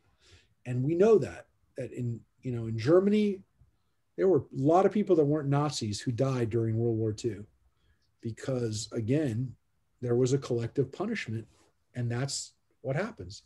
That innocent and babies die. I mean, I don't know. I've never even seen a statistic for how many German babies died in World War II and died after, in the immediate aftermath because of starvation and destruction. I mean, it must be in the hundreds of thousands, if not millions, right? It must be millions of German babies died.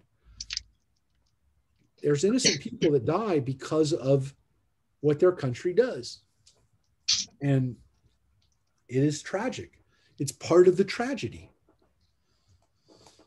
Well, it doesn't take long for Pharaoh to respond. Pharaoh arose in the night with all his courtiers and all the Egyptians because there was a loud cry in Egypt, for there was no house where there was not someone dead. He summoned Moses and Aaron in the night and said, up, depart from among my people, you and the Israelites with you. Go worship the Lord as you said. Take also your flocks and your herds as you said, and be gone. And may you bring a blessing upon me also. Get out of here and pray for me.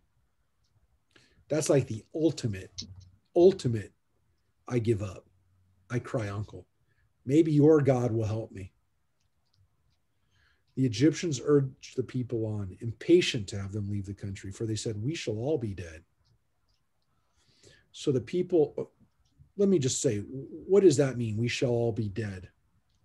Well, the reality, folks, is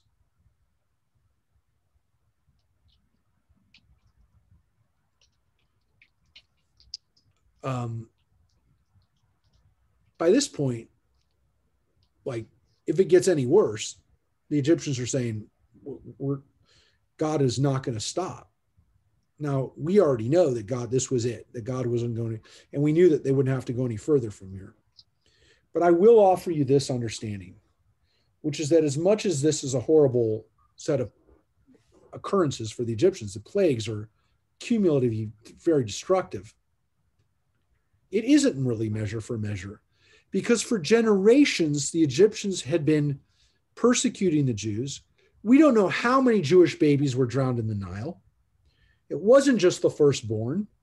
It was every male child that was born. So while here the Egyptians lose their firstborn, which, by the way, it doesn't say sons, it says firstborn. It actually says firstborn. So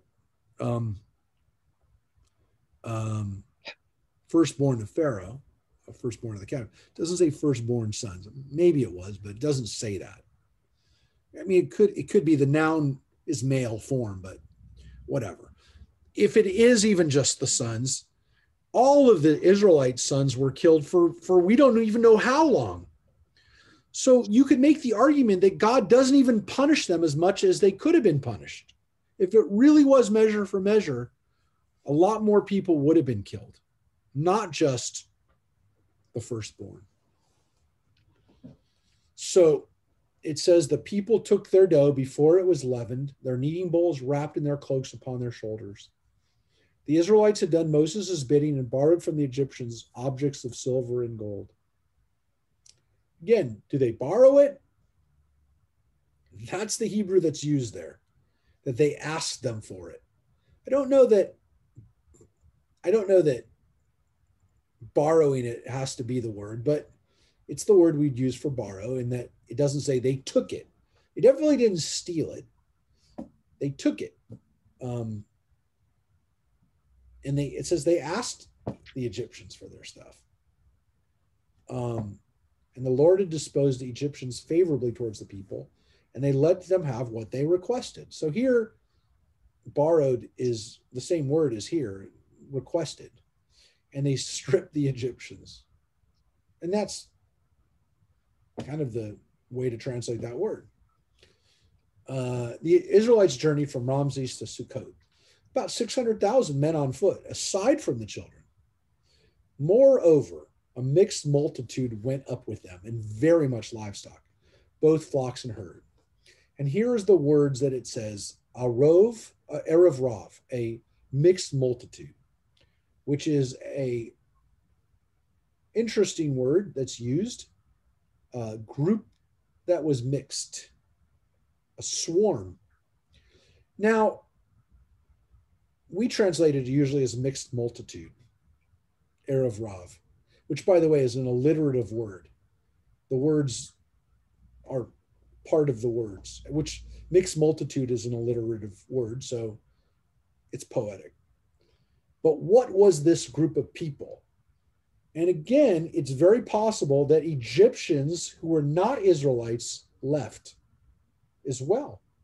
That there were non-Israelites who at this point said, you know what? I want to be with these people. I don't want to be in Egypt anymore. So as much as we have an explanation that there were Israelites who stayed behind, there's another explanation, which is that Egyptians left with them, left with us. Or it could be the fact that by the time the Israelites left, hundreds of years after slavery and the experience of being in Egypt, that the Egyptians and the Israelites mixed, and that there were people that were not just Israelite anymore, that there were Israelite, half Egyptian people. We know there were some. We know that Moses's kids are part Egyptian, part Israelite, part Midianite. We know that Joseph's family were part Israelite, part Egyptian. We know that Abraham married Hagar, who was Egyptian. The fact that there was a mixed multitude here shouldn't really surprise us. As we pointed out, though, this word Erev is like Arov, which is the word that was used for that plague, that fourth plague, the plague of swarms, which could have been swarms of insects, but also could have been swarms of wild animals, which is why Erev is, or Arov is usually translated as wild beasts, but sometimes it's also translated as swarms of insects. Here, it refers to the people as a swarm, or again, as a mixed multitude. In the plague, in the fourth plague, it simply says Arov, which is swarms. Here it's an Arov Rav, which is a mixed swarm or a large swarm. I don't know, different ways of reading it. But it says they baked unleavened cakes of the dough that they had taken out of Egypt, for it was not leavened, since they had been driven out of Egypt and could not delay, nor had they prepared any provisions for themselves. And that is the legend and the background and the story of the matzah, that it is unleavened bread. It is matzot. It is matzot because they left in a hurry. The length of time, by the way, the plague happens and then they got to go. But it seems as though, they had a day to bake it, but the point is that we at least have this tradition that The Israelites were not prepared. They had to leave quick. But here it says the length of time that the Israelites lived in Egypt was 430 years. At the end of the 430th year, to the very day, all the ranks of the Lord departed from the land of Egypt. And remember, because Abraham is told that his descendants are going to be slaves. So here we have 430 years. It says 430 years. So is this from when the slavery started or how long they were living in Egypt? Because here it seems as though it's not they were slaves the whole time. They were slaves maybe half the time of that 430 years, 2/3 of the time. But it is possible that they weren't slaves the whole time. But by the way, it says it happened on the very day that they came there, assumedly when they came down with Jacob. And now they're a nation. That was for the Lord, a night of vigil to bring them out of the land of Egypt.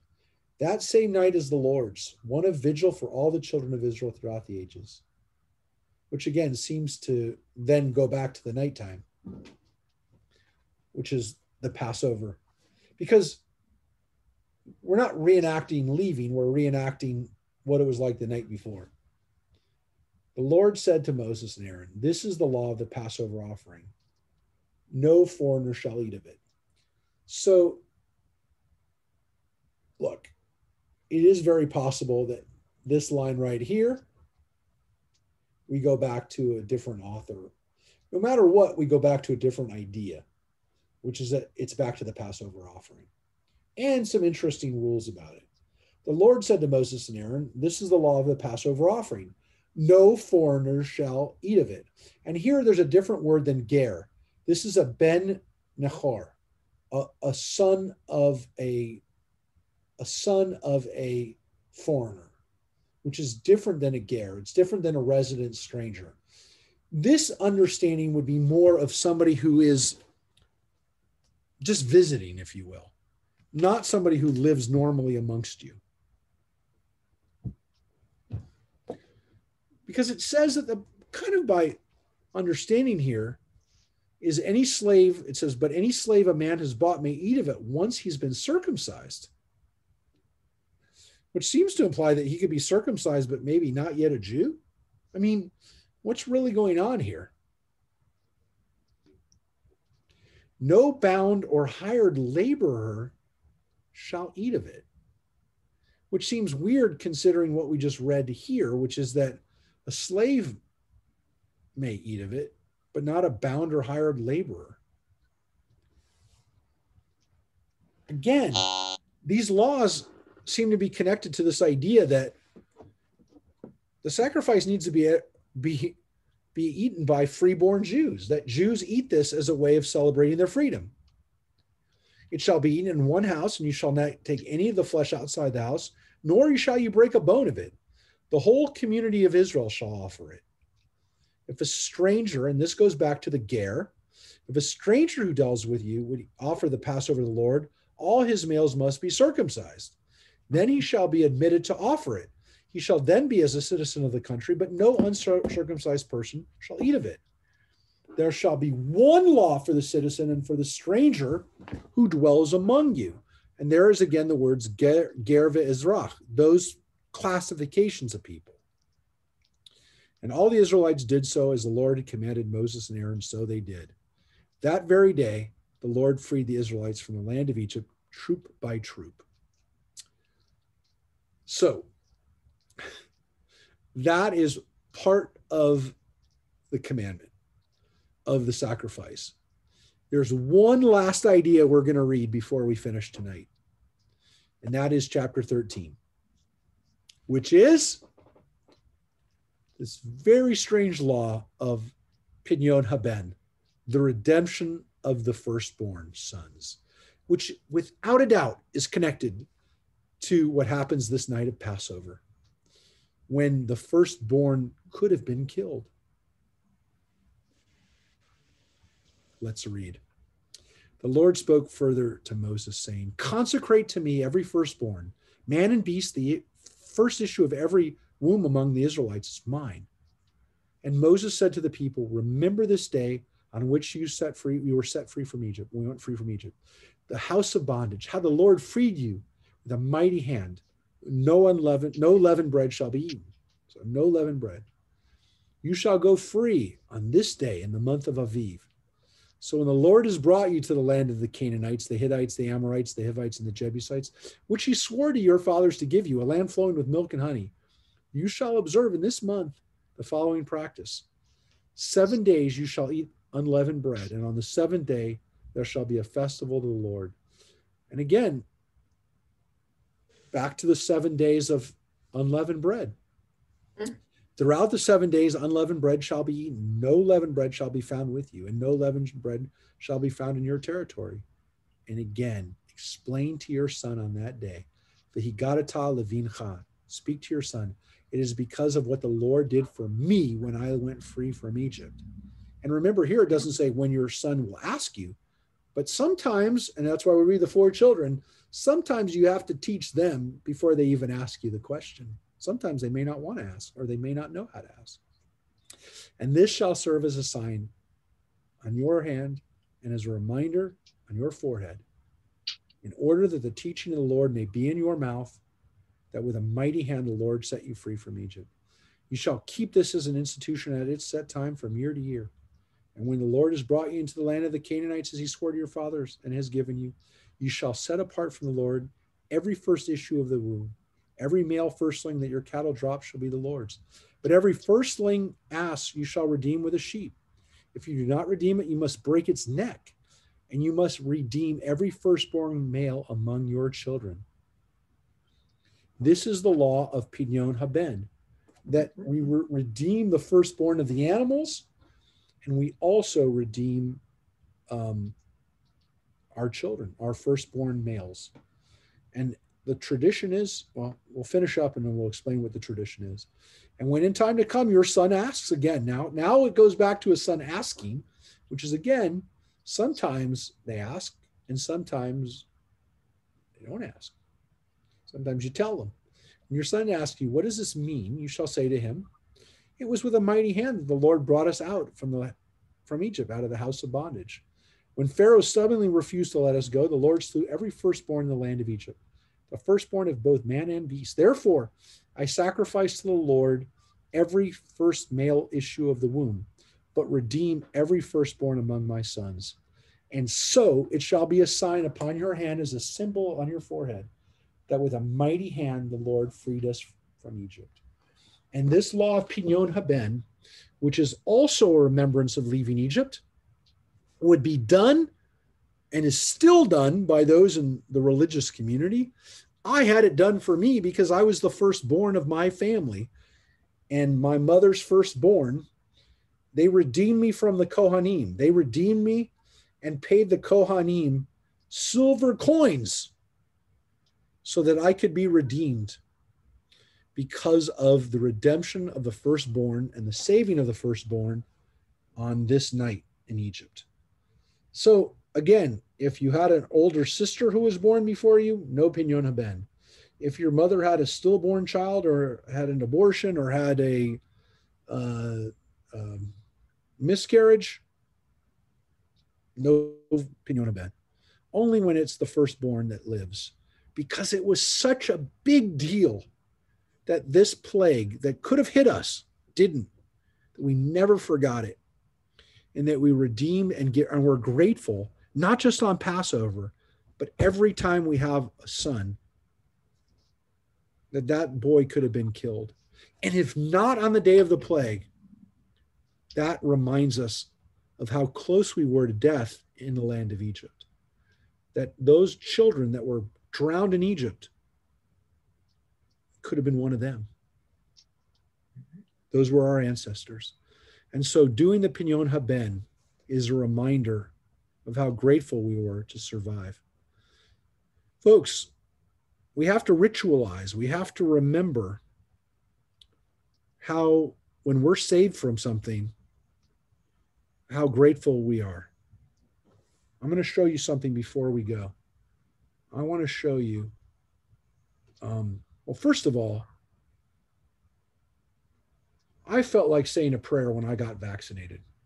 I felt like I needed to say something which I did to myself. I didn't say it out loud, though I did thank the pharmacist for vaccinating me. But in a little bit of way, I felt like maybe now this disease will pass over me. I'm not going to be stupid. I'm not going to do anything outrageous or anything. I'm not saying that. But I am saying that I felt a little bit more protected. But I also want to tell you, I'm going to show you something that happened yesterday.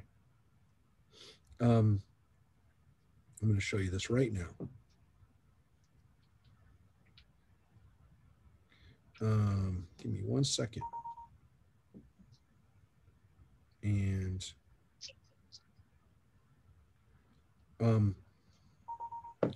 people saw how, if you lived out here in Santa Clarita, so I apologize to the Schulmans who are not here. Well, I'm not apologizing, but I'm gonna tell you something. We had really bad winds here yesterday, really bad.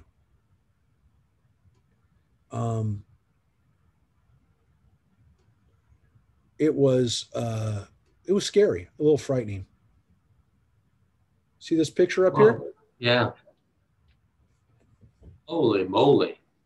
Wow. That was on Tournament. Harvey Kale, did you pass by this yesterday? I never left the house yesterday, no. Wow. You know where this is? That's Tournament. Those are the apartments by Vista Valencia. Building. What? That's the apartment building. Condos. They're condos. Oh, yeah. That's the inside of the condo. Oh, my. Wow. That's the inside of this condo. That's the bedroom. Wow. Now, does anybody want to know how I have that picture? How do you have that picture, Rabbi? I'm going to tell you something that happened yesterday. When you talk about being redeemed and being saved, a lot of you who've known me for many years, and you'd have to know me for at least 10 years. We have a wonderful friend, and I call her a friend because she used to live with us. And it's interesting because she celebrated Passover with us many years. She still comes to our Passover Seders, even though she doesn't live in our house. We have a wonderful friend, Glynis, who was originally from Trinidad. She lived with us for about 10 years. And then about 10 years ago, almost, she moved out. She went through, she lived with us and got her master's degrees at CSUN in engineering. And we helped her, sponsor her, and helped her get through the classes. And then she was able to start a career, move out, get a condo. This is her condo. Oh, wow. My. She was in my house today because she's moving in. She just moved into extended stays because, needless to say, she's going to be living not in her house or her home for a while. But this is her. That's her bed. This is the fan that was over her bed. Wow.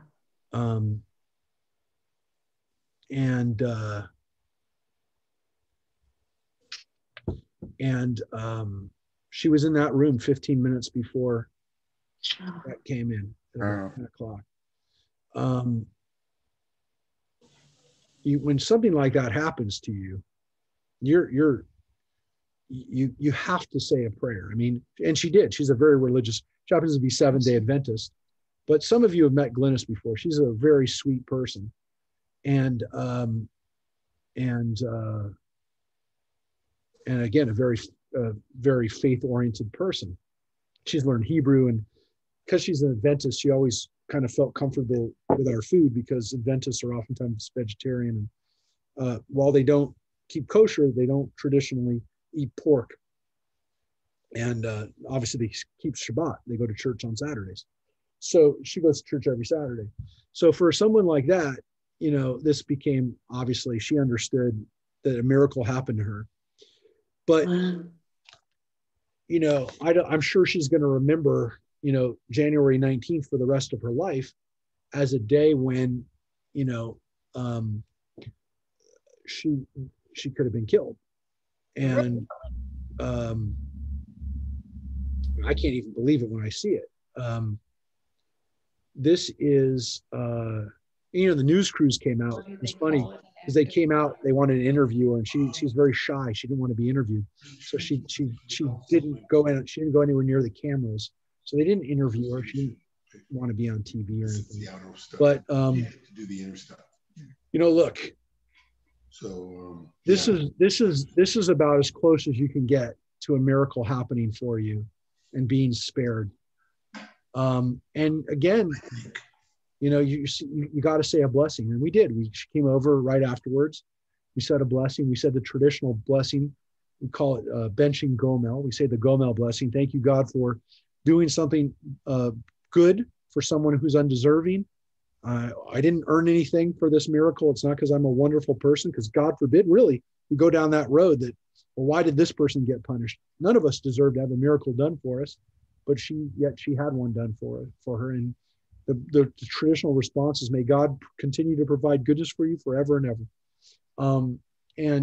We really do have to ritualize and recognize when we're saved from destruction. And so traditionally we say Gomel prayer after, you know, we survive an accident, a car accident, or any kind of disaster, that it's time to bench Gomel, that it's time to say that prayer and to recognize we came real close. So we do that every year as a collective on Passover. And again, when we have an individual experience of being saved, we have a special blessing that we can say for us. And it's important to have that. And I hope nobody has to say that. I hope nobody has a reason to say Gomel in the coming days. But if you do, let me know, and we'll always say Gomel with you, because part of it's not only recognizing it ourselves, but having the community and those around us saying, thank God you're okay. And that's one of the things we can do, is say, thank God you're okay. Thank God you survived. And may you never have anything like that happen again. When you have a brush with death, it never should happen, and it never should happen again.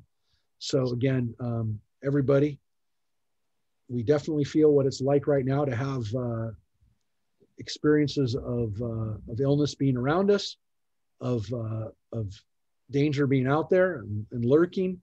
But let's all stay safe, and let's all make sure that in the coming Rabbi, days, we should, when you get your second vaccine, we should say Gomel. Maybe. Look, you know, it's only difficult from this. There should definitely be a blessing for it. The issue for me is, I don't know that if I had gotten said disease that I would have succumbed to it, right? You know, so there definitely should be a blessing. Some people have suggested we say Shehachianu when we get vaccinated, to thank God for reaching this time. I definitely think that there needs to be something said, and at the very least, thank the people that are vaccinating you, and recognize that we did a miraculous thing by getting out this vaccine to everybody, and all the people who made it happen deserve to be thanked, because this was a miracle to get a vaccine into people's hands as fast as it was. And again, everybody wished it had been 6 months earlier and everything else, but we've never had anything like this before, where we've had a vaccine delivered, put into people's arms in under a year. And that is something that we really do, as a collective, should say, thank you, God, for giving us this opportunity to turn our science and our technology and our human effort into getting people healthy. So whoever you want to thank everybody. There's no end to who we can thank for having this vaccine. So again, hopefully everybody soon will not be afraid, and that we'll be able to get back out there and not have people dying in our midst. So thank you, everybody, for being with us. And again, please be good to each other and keep positive. Thank you, everybody, for being there and for helping each other through this period. So may it be short. May it come to a complete end very soon. So take care, everybody. Thanks, Rabbi. Thank you. Thank you. Hopefully we'll get the technology sorted out too. Love you, Joyce. Love you, Joyce. Thank you. Good to see you. Bye-bye.